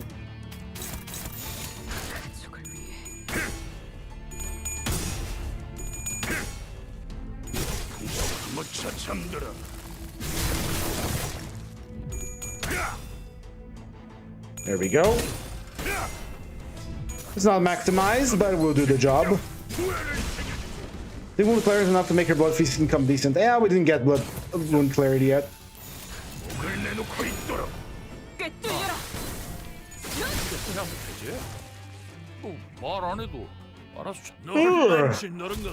How's everyone's week been going? It's finally a Friday. I didn't buy anything because I'm kind of short of money. Man, I wish they had introduced reflectors earlier. I love bosses like Turkohoihan and Cassetti, and that now probably won't ever get square about versions then.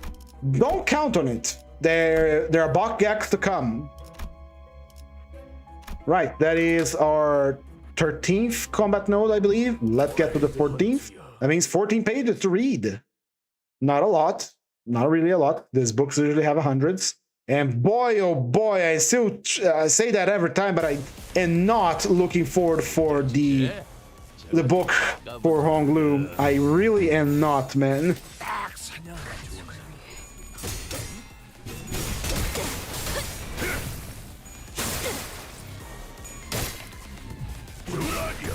Julahan!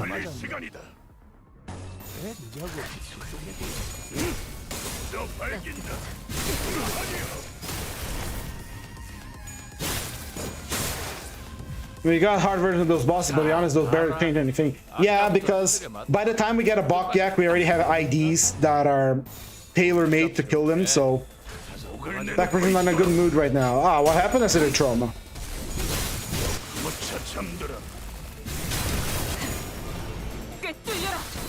Maybe they'll do a rerun again or something like, maybe what I want to do with the Reflect Trials is literally making a permanent fixture that you can fight and just rotate the bosses every week. Take a boss from Kantos, take a boss from anywhere really, and just rotate them. That would be fucking fantastic. Imagine, this week we get Rufo because it's the event. Next week we get, I don't know, Dombe as the Reflect Trial boss. Ooh, the big AoE!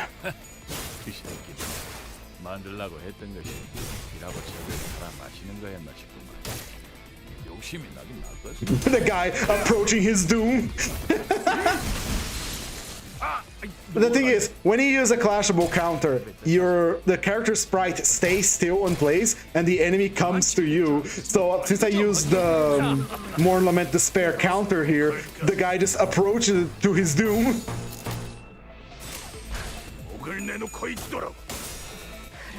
I went on a walk, which was before I came in here for the first time. I talked to my mom about how my ankle hurts, but because I went on a walk, I thought it didn't hurt that bad by my mom.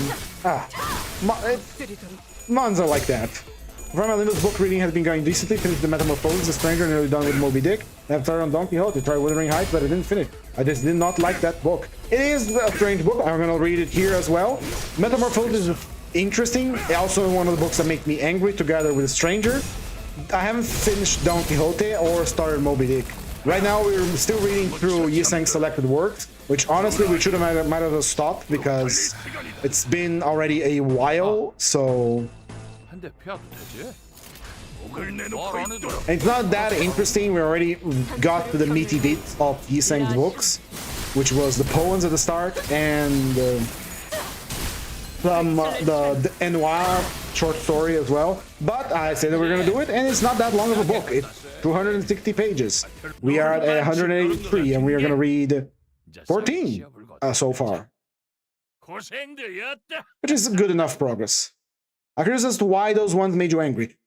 Simply because Metamorphosis' first one is that they never try to communicate with Gregor, and maybe because I'm not that biased about, you know, the guy turned into a giant bug, let's treat him like a monster. And there's also the fact that there's probably other reasons.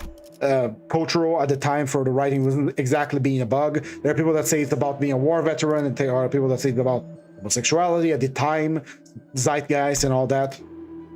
Ooh, Midwinter Nightmare, oh nice.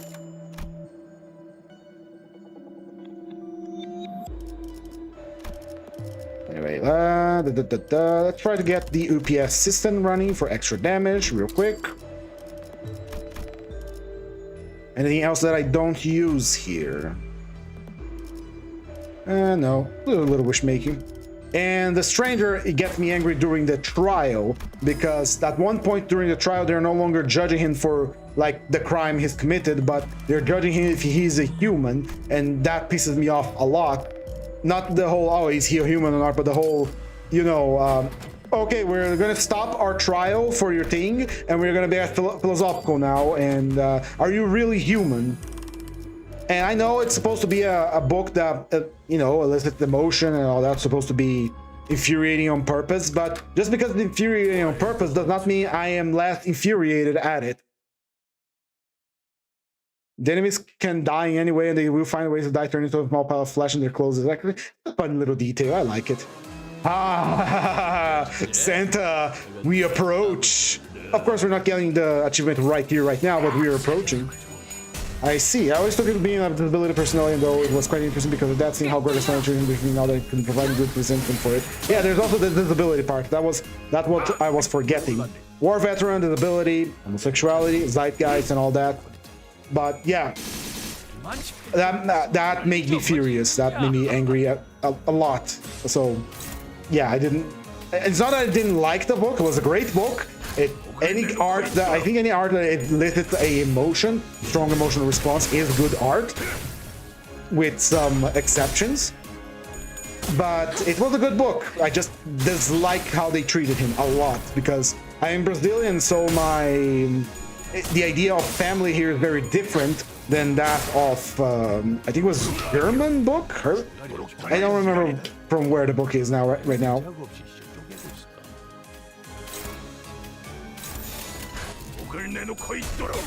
What could the achievement possibly be? The achievement is literally beating the boss yak for the Christmas event with only Heathcliff and Dawn deployed. It's not exactly a difficult achievement, and I just decided, because I saw a funny image of the rerun for the Christmas event, which they used Dawn and Heathcliff, Wild Hunt Heathcliff and Manager Dawn, and I thought, hey, this is pretty funny. I want to do that.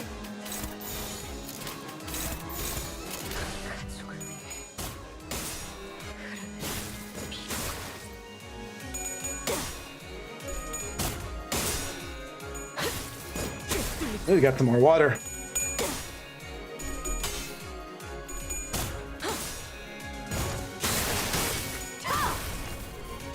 Oh, yeah. Just aside the fact for me being Brazilian and the whole team family difference, just on a personal level, taking a family member that is clearly under some sort of distress from, you know, the whole transformation thing, and just treating him like garbage like that, and not even attempt to communicate, is infuriating on a personal level to me, because I don't like to label people as Sting, X-Sting, X-Sting. I like to label people as in an individual basis. If that person is a good person, or, you know, not a complete asshole, I would treat them with a minimum of respect. But just hating someone for the sake of hating it without anything prior is just dumb. I don't operate like that. Sure, I'll make jokes sometimes like this, but usually I try to compare people on a personal level, an individual level, rather than go, Santa, you're here, but you're not the Santa we need to kill. The Santa we need to kill is far more bulbous, far more rotund, but lacking that Santa, you will do.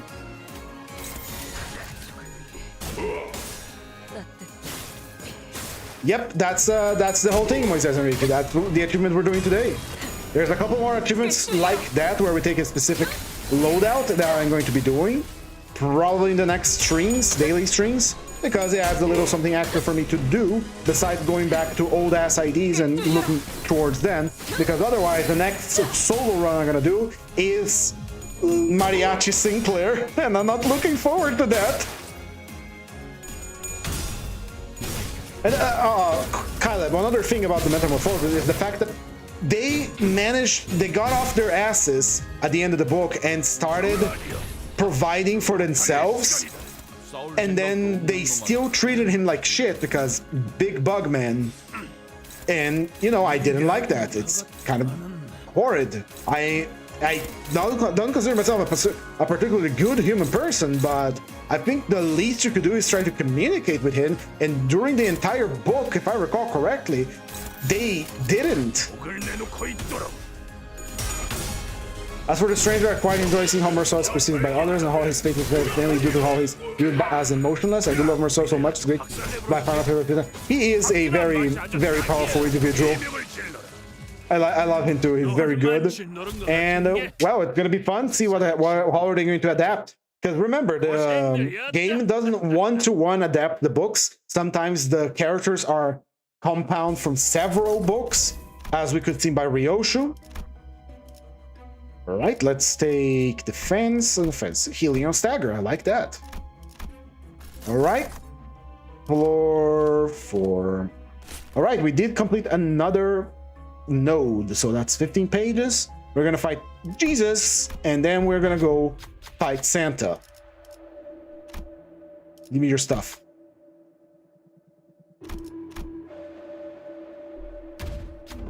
Lovely. Looks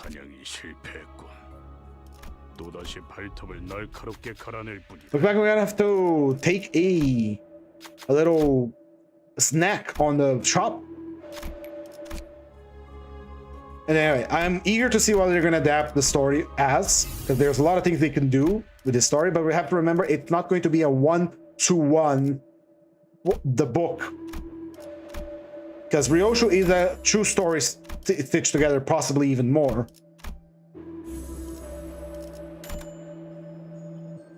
You have painkillers, you have Gemstone Oscillator.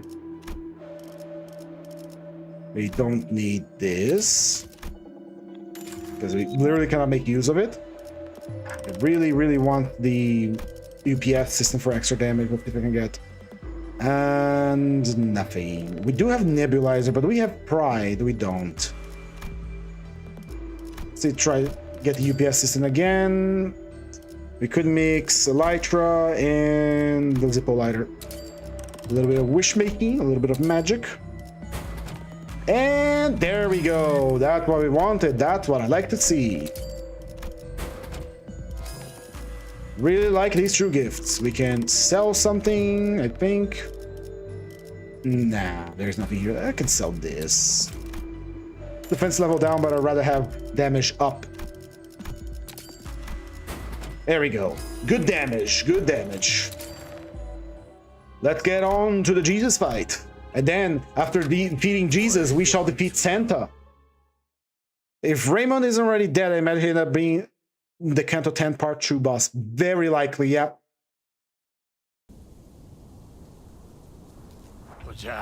I'm more curious to who the Arab guy is going to be.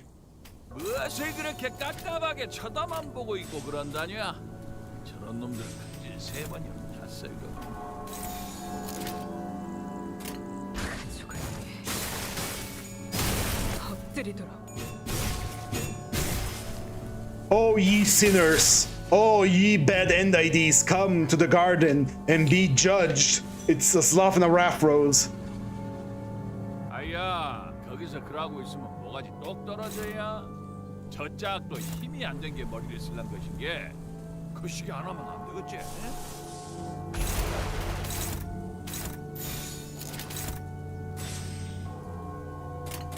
Yeah, let's go with this.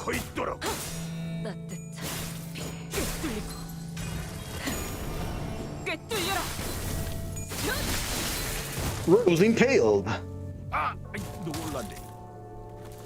담배 펼쳐서 손댈 뻔했잖아.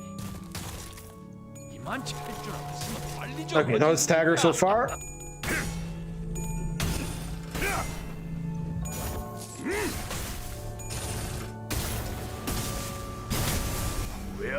Good that he didn't kill this with this, because yeah, that's a stagger now.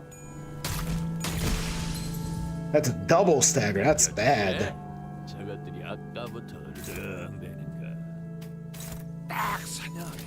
What do we do? What do we do? We must keep Dawn alive.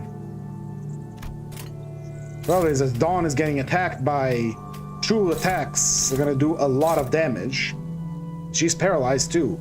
I don't believe we have any healing on Gregor, so we are going to have to clash against one of those attacks. Dawn is going to get hit with a 62 or with a 54. 54 we can survive and heal with an ego.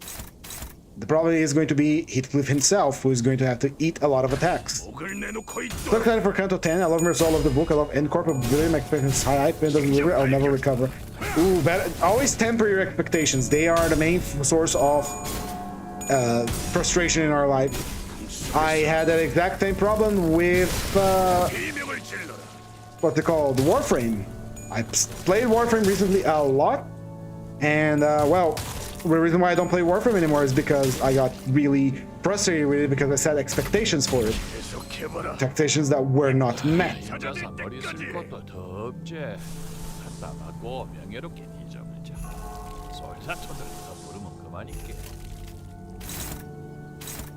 You have one bleed of 9. Good. We can survive that. And maybe you can heal off enough. Does she heal with Yearning Merkala? I don't remember. Let me check.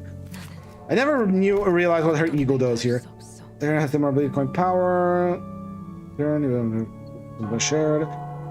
Bleeding Rose Business has less resonance and passive. Yeah, let's not use that. Alright, go Dawn. It's too late for that. Ooh, my condolences then. But I have faith in PM, so I think they'll do a pretty decent job. They have been doing a pretty decent job so far. I have nothing to complain. As long as people understand that they are basing off the book rather than copying it one-to-one, because, like I said, Ryoshu is a mix between Spider's Thread and Hellscreen. It's not purely Hellscreen. As long as it's anything like Canto 6 or Canto 9, I'll enjoy those, because I ended up feeling a little underwhelmed by. I think Canto 9 was fine, but the way they structured it was a little strange, because it was mostly about helping fighting these big guys. Because Limbus company still have a plot they have to follow. If you are constantly just following the sinners, there will be no space for the main plot. You know? It has a main plot. It has to see what Diaz is doing, what Limbus company is doing, why are we getting the golden bows and all that. So that still has to play a role into the whole thing. We got a lot of LCE content, like Limbus company research division, and then we got the twinning threads to explore a little bit more on Ryoshu. And Ryoshu was again a mix of two stories: Hellscreen and the Spider's Thread. Canto 6. What was Canto 6? Canto 5 was Ish. Canto 6 was Heathcliff. What do you mean? Canto 6 was excellent, man. Still one of my favorite thematically. Again, I didn't read Wuthering Heights, but it's still pretty damn good. Especially good because they introduced the idea of like being from the multiverse, like mirror worlds can invade our reality, but they somehow avoided the whole annoying ass what's it called, Marvel tier writing, because the multiple IDs existing isn't the main focus. They are something here to help the narrative rather than the other way around. The narrative entirely focused around the existence of the multiverse. And look how cool the multiverse is.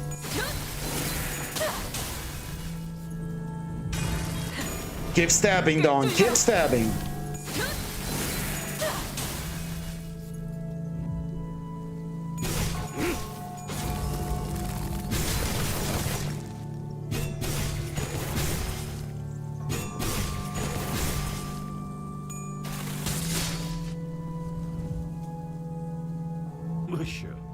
All right, you're on the horse, and your horse is amazing.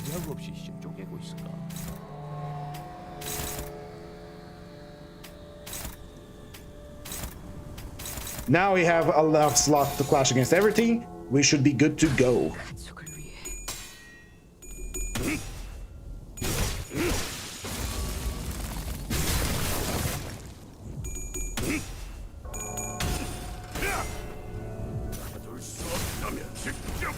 Come on, Heathcliff, you're a negative 30 ASP. How did you manage to do that? I think a lot of the narrative got lost in Kanto 9, mostly because we had to deal with these 4 absolutely powerful individuals, and it's also pulling off the... what's it called? They had to deal with powerful individuals, and we also had to... What am I looking at here? We also had to explore some of the other tangents from the previous characters as well, namely Gregor and Sinclair. Sinclair 1 is, on my opinion, the weakest because I don't like Sinclair a lot. So, yeah.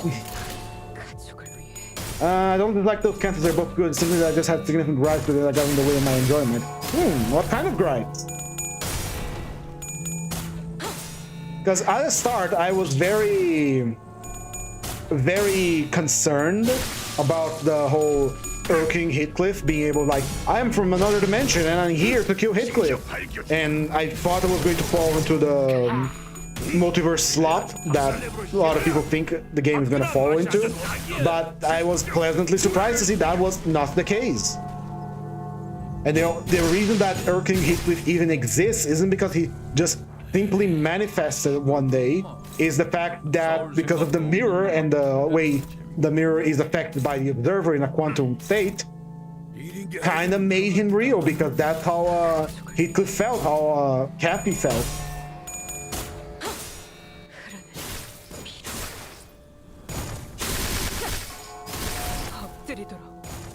And killed. Another combat node complete. We're gonna be reading 16 pages. Now we have to fight Santa.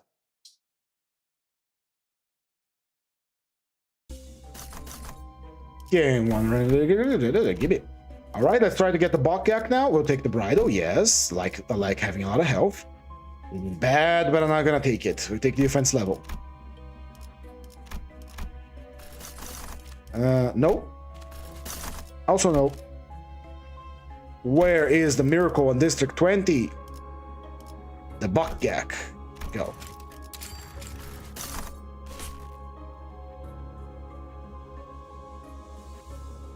Alright, this is a long pack, so I'm just gonna walk past it. Goodbye, murder gnomes.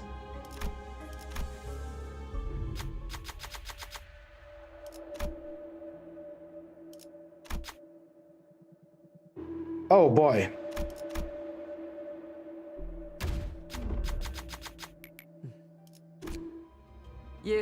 It's fine. It's just a little bit of SP. Alright, we'll take would refresh, bleed.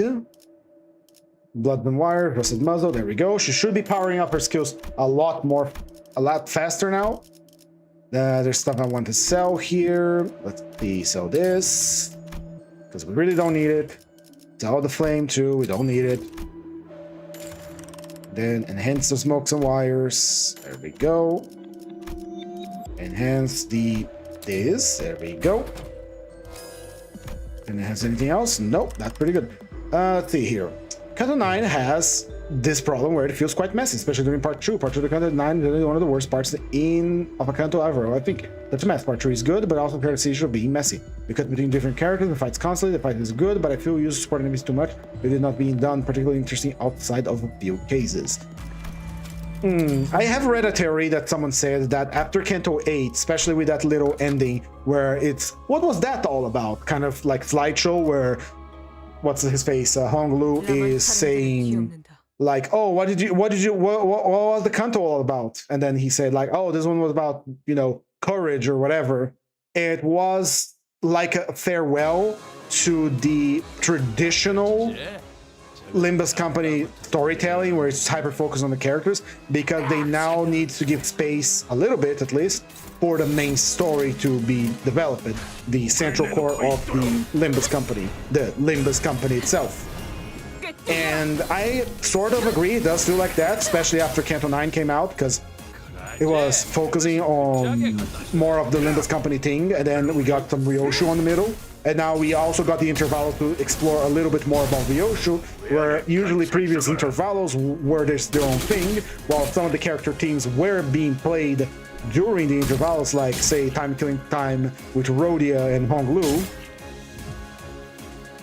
It does feel a little messy, I agree with you there, but I overall enjoyed it. I don't mind the NPC support fights. I think they're pretty fun. I like the idea of having, like, to deal with this overpowered enemy, and we have these overpowered allies, and they're fighting on the back, and we have to deal with the other guys so they don't get overwhelmed. I really enjoyed it. The weakest part, I think, from Kanto 9 would be the fact that Ryoshu is not an actual mother. It's like a test tube baby she got like a labubu she found on the floor. And yeah, the fact that she's not a mother, like blood mother. And Sinclair, honestly, Sinclair was a little too ass-pully for me, but that's the whole thing. He's the chosen one, he has the special mark. He can just do that thing. But then again, if we are talking about things that you can just do, we literally are in a setting where people can manifest weapons because they manage to focus their emotion hard enough.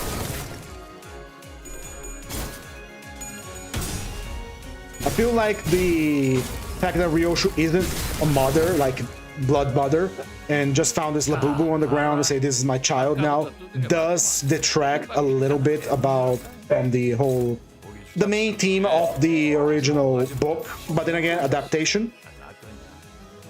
It feels less personal, like it's literally a test tube baby that was made based on the blood of her mother, or herself, don't recall, I think it was from Ryoshu herself. So it loses some of the impact it would have had. Also, we were robbed a CG of Pregnant Ryoshu, and that makes me mad too. In any case, and Sinclair, that's the only part I felt weak. It felt the whole thing like, well, I'm gonna put the child into the time vault, and because I know it's safe, backfiring with the child become the time entanglement creature is a little bad, because it just makes Ryoshu sound like a dumbass, because she assumed the time vaults were safe and didn't care to test with something as precious as the child she adopted. But again, we have to also view this, the part about the nurse fathers being horrible parents, also very interesting. I think that was the strongest part of the entire thing.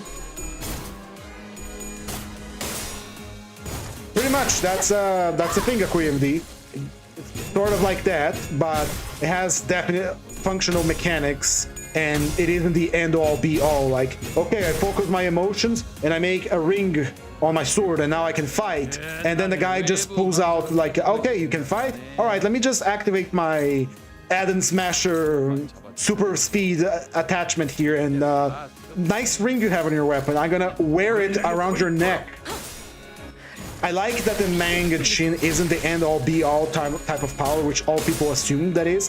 The fucking memes that spawned infuriated me to some degree. I did rage baited me a little bit, to use modern slang, where you have Jashu fighting some Roland, and then it cuts to, oh, you do not have Mang, and that equates to immediately being defeated. Well, people don't realize the city is the rat race. Everyone is trying to get their power in one way or the other. So it doesn't matter if it's Shin or Mang, augmentations, tattoos, ego, distortion. If you have power, there's probably going to be something else of equivalent power out there. And every power has a cost. It is how you use it, the skill you put behind it, that matters. It's like Vergilius mentioned, having like a powerful augmentation in your leg, which he has, by the way. That's why he can do like the super kick. is like if you put an augmentation on someone that doesn't know how to use it, it's like giving an incredibly powerful car in the hands of someone that can't barely drive. Like imagine one of those gigantic pickup trucks from America, and you give it in the hands of like an old Asian lady with bad eyesight. She can barely see over the wheel, so she's probably not going to wield it very effectively.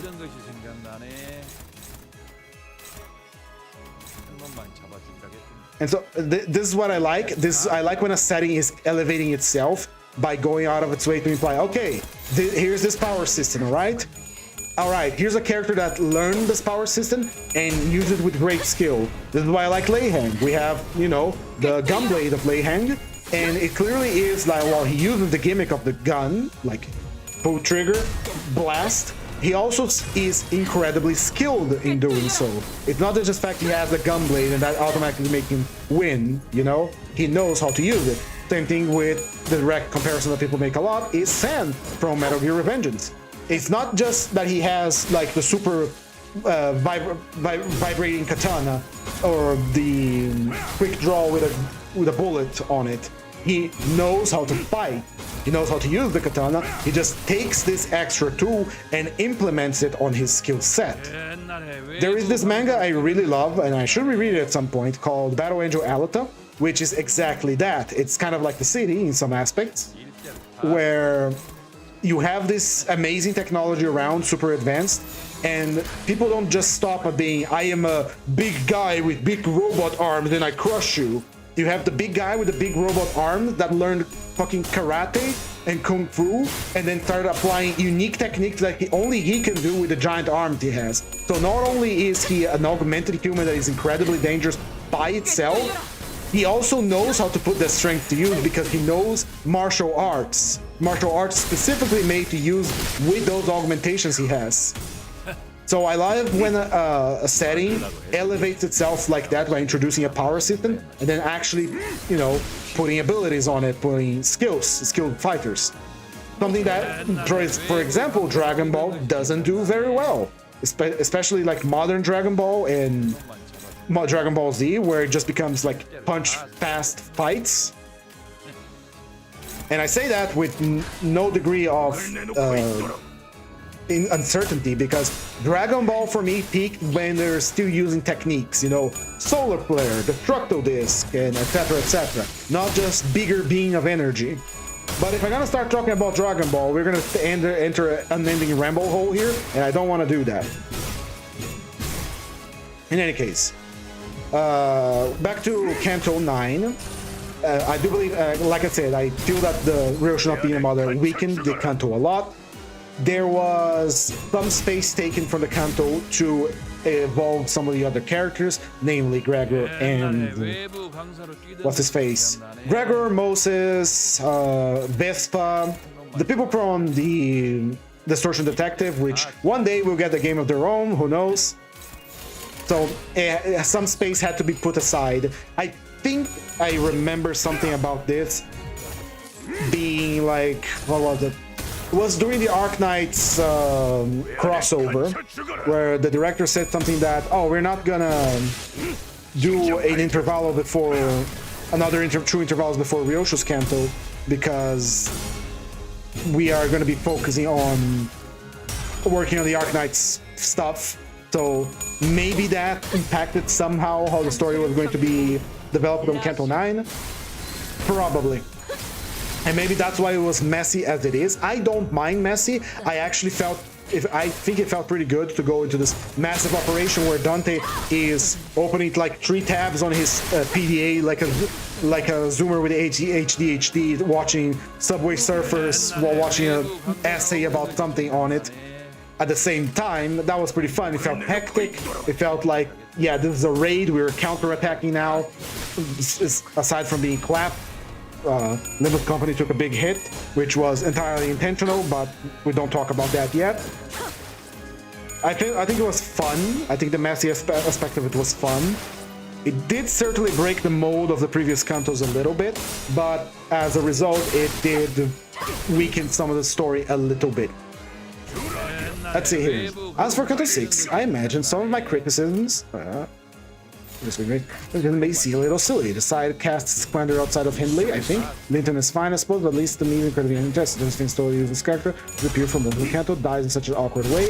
Goes up out of nowhere and dies immediately. Spend prolong the basement, which is just not an interesting setting and a disappointing as I love the first part of the Canto.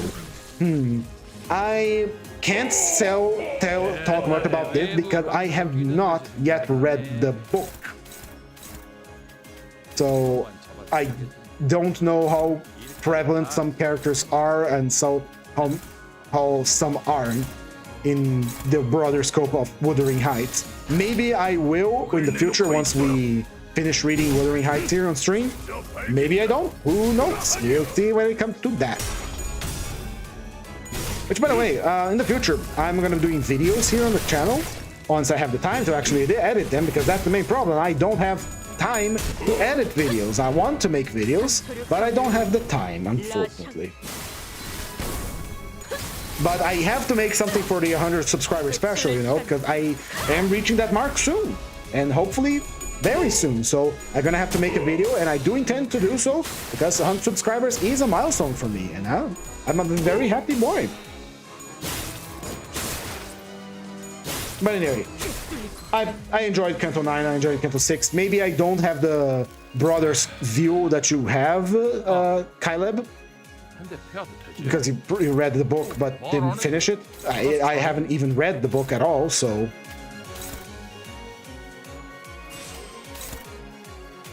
But then again, the game is an adaptation, so not a full one-to-one. King is a fun villain, but at least to me his dialogue felt rather repetitive, just like he goes over the same beats again and again. It's kind of, I hate Wuthering Heights, it's not intimidating either, you're fighting for like that. Plans to the great moment, but it feels too quick. Well, isn't that the main point of Heathcliff, is that, King Heathcliff, is that he's stuck in a loop of self-hatred. And so his dialogue is incredibly repetitive. Because remember, the ideas that we pull, that Dante pull, are because Dante has no bias. He's getting a little more bias nowadays, but you know.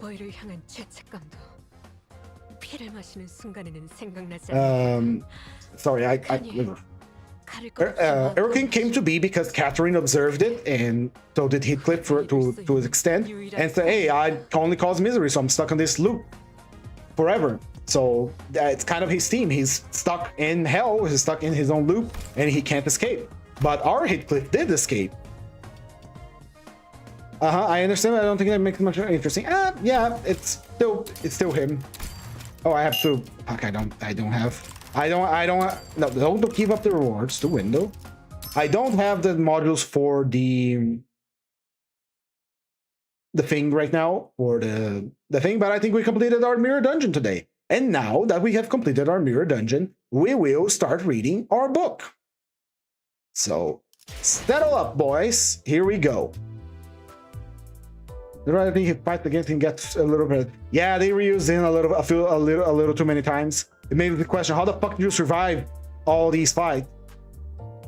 All right, here we go. What? And open. 1 second. I'm setting up the book here. I'm setting up the book. There we go. Right, we cleared 17 combat. Yeah, sorry, the trigger word. Yeah, everybody's gonna start leaving. I'm sorry, it had to happen. If you want to stick around for some reading, go ahead, but otherwise we are done with the mirror dungeon right now. So let's get right into it. We have completed 17 combat nodes. That means 17 pages. We are going to be stopping at page 200 then. So and my biggest complaint is how they treat Isabella in the narrative, but that's something mainly about the book. I do remember something about Hindley? No, not Hindley. Forgot the name of the guy that turned himself into dough. Linton, yeah. He has a sister, and he was the original, King. All right, so yeah, that's the boy. Just set the things up here, right? So we're gonna be reading until we reach page 200. We're still reading Yisang's selected works. It looks a little scuffed on the screen, but that's what I can do. Sorry. So here we go. A letter to my sister. No, hold on. No, here we not go. Here we not go. I am going to get some water. I'll be right back. 1 second.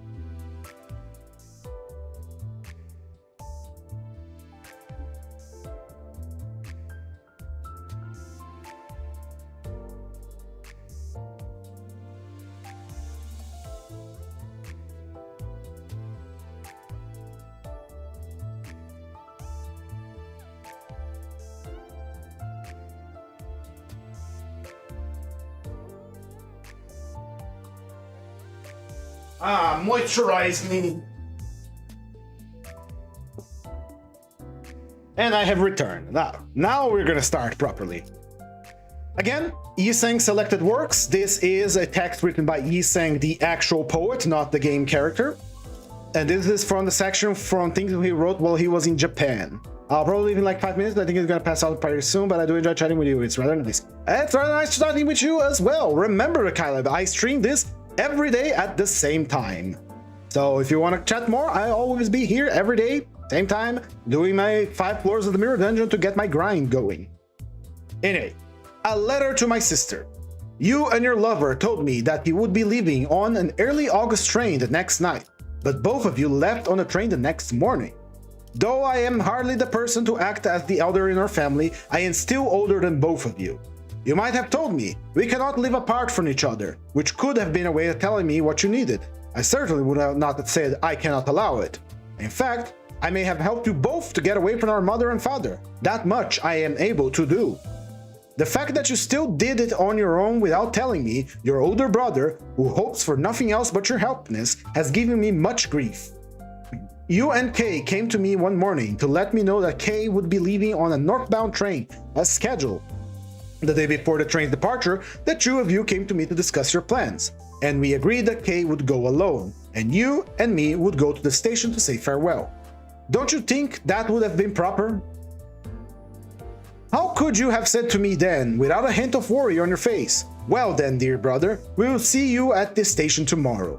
Sure, I will be there, see you again soon. And that was how we parted ways. That ended up being my farewell to you and Kay. That is how both had planned to say goodbye to me. Linton becomes human molding paste for to make his entrance. Yeah.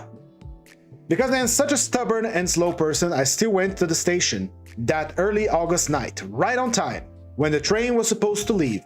But I finally began to worry a little and thought, this little kid must have lied shamelessly. They must have planned something behind my back. Of course, as it turned out, when the train workers started to check for tickets, you were nowhere to be seen. Is this what I think it is? Was what I first thought, but I stayed and waited for you until the station closed. Even when the last train left, you could not be found. I left the station alone, but even I thought, perhaps there was a problem at the laundromat with Kay's suit, and that's why they could not make it to the station on time. Whatever happened, they will reach out to me soon enough. And so, I waited. You would have let me know if you could not make it to the station on time, but all was quiet. I laughed nervously to myself and hesitated. Some friends of mine came back from Tokyo that night, and I ended up drinking with them all night. Dear sister, a wire arrived instead of your apologetic face, and it wasn't even your words. Kay's words alone let me know that you were with him, telling me not to worry. When I got the wire, I could not help but smile. I am happy for the two of you and think highly of your bravery. You cut me like a blade slicing water. Dear Okhui, please, don't you ever feel I would be angry with you. But do beg for forgiveness from our mother and father who have lost you so suddenly, like lightning striking out of the blue. I should also leave home myself, following your example. The past 12 years after graduating from school at age 16, I still haven't let go of that futile dream of mine. Your other brother has gone somewhere again and has not returned. You have crossed the border. You're now in foreign land. The three of us siblings are all undutiful children who lack filial piety. However, none of us think that this is wrong. We must go and come back. We must go, even if we never come back. You have done the right thing for yourself and for your lover. For 12 years, I have agonized over doing it myself. But perhaps I was held back by the grace of being adopted as someone else's firstborn. Or perhaps it was because I do not amount to anything. Whatever the case may be, I stay here. caught in the ebb and flow of humiliation. I am ashamed. I gave you my consent for your romantic relationship with Kay, and I was the only one to do so in our family. Though Kay is a good person, I know well how his lot in life has been unfortunate. Thankfully, Kay was born to a family he does not have to worry about. He only needs to worry about feeding himself, and yet I can tell that he isn't the kind of person who will be satisfied with simply feeding himself. Kay has told me about what his dreams are, and I do not criticize him. It is certainly one way of living a life. It is no different than any other way of escaping humiliation, and in that regard, I must accept his choice. In fact, I supported him when he confessed to me that he will leave his family, even though he was another adopted firstborn like myself. Though I may end up being food for crows on the wild wastes, I also want to live for my dream as well. So I told Kay, as if I were suggesting it to him, that he should indeed go abroad and live for 3 years. 3 years, I thought. 3 years seemed like too long a time for two people to be longing for each other. So I asked him, what will you do with Okhui when you leave? And the two of you had been seeing each other for nearly a year at that point. I assumed you both knew each other well. Even if Kay had been a high-ranking minister of his court, that would not have mattered if he did not catch your fancy. Catch your fancy. He did catch it, so I really had to say this in the matter, telling you and him what to do with the ridiculous mouth. And yet, the next book is going to be The Stranger, because I decided to go against the idea of reading the books in sequence of Sinners, and rather just honor the upcoming Kanto, and then probably gonna read Ryoshu's, and then the previous Sinners one. Because I really don't want to read Honglu, because it's massive. So yeah, next one's gonna be The Stranger, Merso's book. It's not long, so it's not gonna take a long time, and it's not gonna be like Yisang's book, which is strange. Anyway, so I really had no say in this matter, telling you and him what to do with my ridiculous mouth. And yet, because I wanted to suggest a few things, because I could not stay silent as your kind... I told Kay that 3 years is indeed a long time, and I advised him that after his first year there... I could not stay silent as your kin. I told Kay that 3 years is indeed a long time, and I advised him that after his first year there, after he was well settled, he should come back and marry you and have a wedding. But I did not want it to be a wedding for a wedding's sake. I think any kind of wedding is ridiculous, but we have our mother and father to think about, and what people will think of the two of you, because I do not want you to be ridiculed by others for not doing such a small thing. And that's about all I said to Kay, and asked both of you what your intentions were. Kay told me that he would do what I suggested and came back the next spring and marry you, then take you with him. However, what you initially told me was different. You said that it didn't matter if you had a wedding or not, and that you would go with him right away. You said that you would live together as long as you are alive and die together when you must die. You could not wait for him with your mouth hanging open to come back and take you with him, while not knowing what might happen to him in a distant land. Also, you said you couldn't wholly trust a man's heart. And finally, you resolved that you should have some struggle in your own life, because you had lived a sheltered life like that of a frog in a well. The structure of our society is still male-oriented. When the times are good for a man, it is good to have a woman to share those pleasures. But when the times are hard, a woman can easily end up being the rope that binds her man. I told you again that you should let Kay settle down first and make sure he can provide for you on his own before coming back for you. At the time, you had no choice but to agree with me, and gave me an okay sign with your hand. With Kay right in front of you and me during that meeting, I made sure to get as many promises as I can from him. But now I know. My advice could not get in between the love you and Kay have for each other. There was not even a paper-thin crack for my advice to lie true. And yet, I cannot help but feel assured before such love. As the youngest of 3 siblings, you acted like a baby for a long time and were the last to grow up. I was the earliest. During your school years, the only time you ever left our neighborhood was when the teachers led you on a field trip to another city. And now, to think that you are going to be crossing the border shakes me awake at night. I have always thought of you as a child. When did you grow up so fast into such an incredible adult? The time has come when parents can no longer treat their daughters as they were once treated. older brothers, too, will get easily fooled if they treat their little sisters as if the sisters were vain and had nothing to show for themselves. At least, that's how I feel. Though I still get dizzy as if my head had been struck by a hammer, I think about the reason why you had to leave your home. First, you must have thought that you had to possess your lovers totally, since this isn't something human beings can change about themselves. There really was no other way to go about it. Second, our parents did not consent to the two of you dating. When their children's romantic relationships are fair, then the parents must not only consent to it, but have the duty to guide their relationship in a better direction. Unfortunately, our mother and father are too old and do not know how to do such things, and you did not have the heart to try and persuading them. You could only show it to them through your actions. Third, while it is not yet clear, you are aware of what making a living on your own entails. It never sat well with your parents that a woman might be able to get a job and become economically independent. Our parents would say, it is fine to earn some money, but a girl's body might get easily ruined doing so.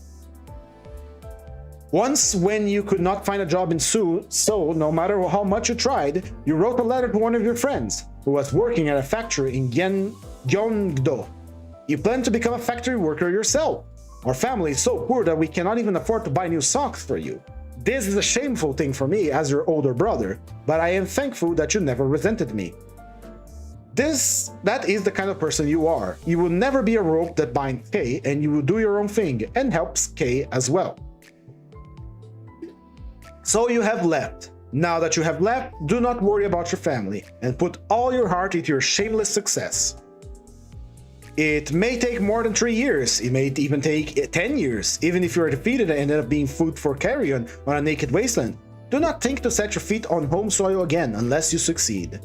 Hello, Lovecorp Angela, we are reading one of Yiseng's books. You're not gonna get spoiled here, because Yiseng is a funny little creature. And I'm pretty sure we already been through the texts that are related to Limbus Company, so... I think I shall leave our home too, at least once. I know that I must guard this soil of ours, but I also know that a duty of protecting is different from the duty of leaving. It is more desperate. You have left. Your other brother has left, and if I leave, then who shall protect our aging parent? Do not worry, that is my job as the firstborn, and I'll figure something out. If something works out, an unfortunate past will have been sacrificed for a brilliant future. Lovecorp Angela, Yiseng is the character in Limbus Company, and he's also a real-life poet from Korea. And we are reading one of his texts right now. We got some very nice snippets of meta lore from some of his poems. That night, you and Kay were crossing the border. I was listening to reports about the Olympics while drinking with friends. Our people must not go on rotting like this. We must be able to stand together with all the other people in the world proudly and live as brilliantly as we may. You must wake up. In the slums of Odong Tree Valley, underneath the Shindangri Bridge, your grandmother, who is nearly a corpse, and your father, who cannot move freely, and your mother, who has shriveled after 50 years of manual labor, are still alive. When they got your wire, they wept. Every day you used to come all the way there to say hello to us and eat with us. Now, who shall come and see us? Mother said, I have lost my horse. How shall I live with this empty feeling by my side? Since then, I drag myself around wearing my worn-out shoes and act as her horse. Our parents, who don't know how to criticize anyone or anything, wept like rain, simply because you had disappeared. I said to them, what is all this noise? It isn't like she's dead. And with all that yelling, I somehow managed to calm them down. But I too began to miss you when I realized that I won't be able to see you for at least 3 years. You feel the love you always had for your siblings only after you had been separated from them. I shall study for 3 years too, and I will escape the humiliation of this abnormal life. When that happens, let us meet again with brighter, livelier faces. No matter what, please return home as soon as possible once you succeeded in the way you hoped for. Of course, because you are a woman, you are bound to leave her home at one point or for another man's house. So this whole event has only made what was bound to happen much sooner than expected. It has certainly surprised our parents, but I am fine. Anyway, because of what you have done, I have understood much about myself. I will wake up too. I am worried that your slight frame will have a tough time withstanding the severe northern weather. Never forget to take care of yourself. For poor people like us, our body is the one and only possession we have. It is our last belonging. Please write to me. Even if the whole world turns against you, remember that I am always on your side. The world is wide. There will be many things that will surprise you, and there will be many things that you will learn. Once this letter gets published in Jugang magazine, I will send you a copy. Please read it with K, and please remember your older brother's words. I bless you. Dear Okhui, I remember how you used to model for me for spare change when I still dreamed of being a painter. Dear Okhui, do you know you are the only one who understands your debauched brother, who always fails to uphold filial piety? Dear Okhui, you have suddenly grown up, and now live in a distant land with your lover. I bless your future. This took me 2 days to write. I understand that it might be hard to figure out why I wrote this at all, but I am publishing this in a magazine, hoping that other older brothers who have sisters like you will read this too. Please remember my loyalty to you. On the 5th morning, your loving brother. Compared to the other texts we have read of him so far, this one was very sweet. Right, Tokyo, next text. We have 10 more pages to read before we finish today's stream, alright? Tokyo. Before I saw the real Marunouchi building, nicknamed Moriburi, Marubiru, it was at least 4 times bigger and far more amazing in my mind. Will I also be disillusioned like this when I see New York's Broadway? Anyway, my first impression of Tokyo, this city reeks of gasoline. People with barely functioning lungs like myself had no right to live in the city. The smell of gasoline seeps into my body, though I keep my mouth closed. I taste it whenever I try to eat something. The citizens of Tokyo will all eventually smell like automobiles. No one lived around the Marunouchi building except for other buildings. Automobiles are pedestrians' shoes. The few who force themselves to walk in the city are the holy philosophers, contemptuously glaring at capitalism and the ending of a century. Everybody else simply puts on their automobiles and to go out for a walk. Ridiculously enough, I had already walked in this neighborhood for 5 minutes when I wised up and got a taxi. Inside the taxi, I studied the title of the 20th century.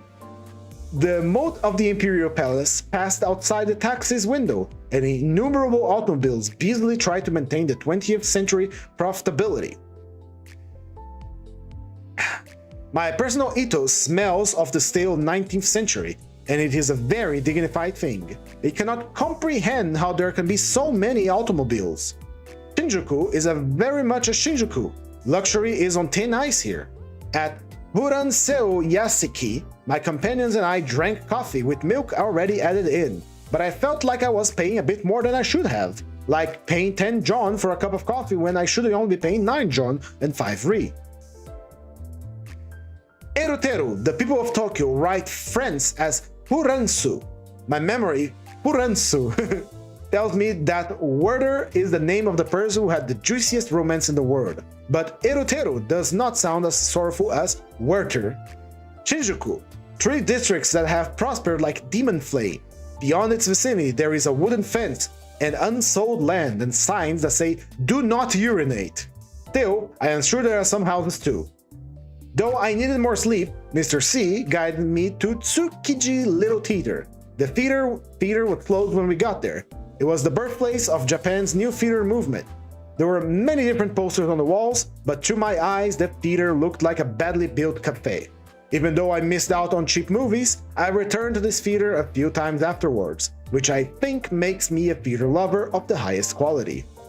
Mr. C argued that the theater is more entertaining than real life itself, whereas Mr. H remained skeptical. Mr. H's rent changed all the time like the feathers on a mountain dove. 16 yen for winter, 14 yen for summer, and 15 yen for spring and autumn.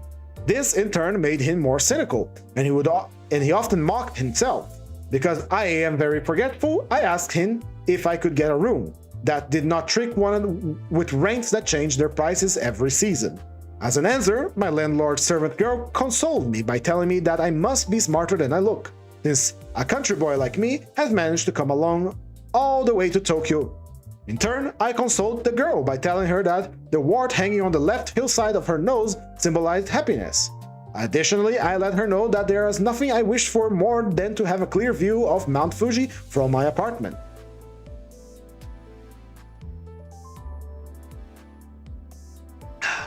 The day after, at 7 o'clock, there was an earthquake. I opened my window and watched Great Tokyo shudder, filled with yellow light.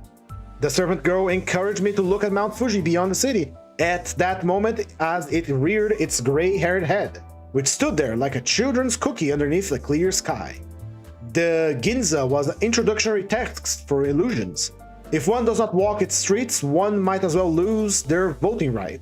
They say when women buy new shoes, they must walk on the pavements of the Ginza before they get inside an automobile. The Ginza of daytime is the skeleton of Ginza of nighttime, which is Ginza without D. The Ginza of daytime is ugly, like furnace pokers. The twisted steel frames form the curvy neon signs of Salon Haru. The sign is as shabby as the wavy perm of a working girl who has just finished her shift. However, the city hall has posted signs, "Do not spit on the street." So I have no choice but to swallow mine. The 8 districts of Ginza, according to my estimate, should just be 2 districts. Why? I could meet a rich girl with a wild hair dyed red twice in half an hour because she would have come out to enjoy the most beautiful time of the day. As for me, this joyless and dry promenade was nothing more than a cow's rumination. I went to an underground public toilet by a bridge, and while excreting, I recited all the names of my friends who bragged about visiting Tokyo. Shiwatsu means the 12th month of the lunar calendar. In the corners of the Ginza Salvation's Army cattle pots are set up like gun rests for infantry rifles. One John can get someone enough gas to boil up a bowl of soup. However, I cannot throw away valuable money into their cattle pots. Anything they might say in gratitude does not benefit my life any more than 1 John worth of gas. Their gratitude could ruin my nice walk. Thus, when modern boys and girls coldly pass by the cattle posts, they are not being unreasonable. A young girl in a Salvation Army uniform, whose only flaw was some pimples on her face, was filled to the brim with her youthful attractiveness. I wanted to urge her to change her mind and tell her, "You can join the Salvation Army after menopause." Fucking hell, Nisang. These days, the 7th-floor buildings of the Mitsukoshi Matsuzakaya, Itoya, Shiroiya, and Matsuya no longer sleep at night. However, we are not to go in there. Why? Their insides do not have 7 floors. It's all 1 floor. And there are also so many goods and countless shopgirls that it's too easy to get lost in there. Bargains, deals, sales, which one will we ever pick? Whatever we end up doing, these words can't even be found in a dictionary. There is nothing cheaper than bargains, deals, or sales. And jewels or furs are not supposed to be cheap, so these smart advertisers understand very well the type of customers who would never consider buying anything cheap. When night comes, Ginza, without the D, finally appears. The tea at Korombang Cafe and the books at Kinokuniya bookstore are what would pass for refined culture in Tokyo. However, people who are even more refined go to the Cafe Brazil, hey! And have a straight shot of espresso. The waitresses are all dressed in uniforms with patterns of autumn leaves, but to my eyes, those leaf shapes look like germs of venereal diseases. In Brazil, I heard that their trains do not use coal, but use coffee beans as fuel instead. Here in Tokyo, I try to swallow as much coal as I can, but my passion doesn't catch fire. After an ad balloon lands at night, the sky of Ginza should be filling up with sparkling stars, according to the will of God. But the last descendants of Cain have forgotten the stars a long time ago. This line goes really hard. This light goes really, really hard. You know what? It goes hard enough that I'm gonna save it. Hold on.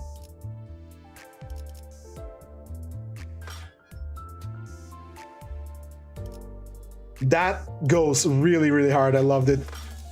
The children, the descendants of Cain, have forgotten the stars a long time ago. The citizens of Ginza have been taught to fear the poisonous gas more than Noah's flood, and naively take the subway instead of walking home. Oh dear moon, Li Bai once composed verses about you. How much better would it have been if you had also shared the fate of the 19th century? Alright, this page is empty. 4 more pages. 2. There we go. Yisenk's house. We only have 2 more pages to read, and we're gonna end. You know what? Actually, since we only have 2 more pages, we'll not start a story right now and continue on the next one. We'll stop here. So we still have some 62 pages to go, and I did say I was gonna read all of these. So you will have to wait until we get to this stranger. I'm sorry, but rules are rules. I make them, and that's how I'm gonna be doing the reading. But anyway, with our mirror dungeon complete and our reading also complete, that is it for today, my friends. Thank you all so much for watching today's ID Studio and staying around for the book reading. If you enjoyed the stream, please recommend it to your friends, but if you did not, please recommend it to your enemies. If you wish to give some support to the channel, please leave a like, a comment, subscribe, or a follow on Twitch. All that stuff helps like you wouldn't believe. And with all that said, thank you once again, sweet kisses, and goodbye.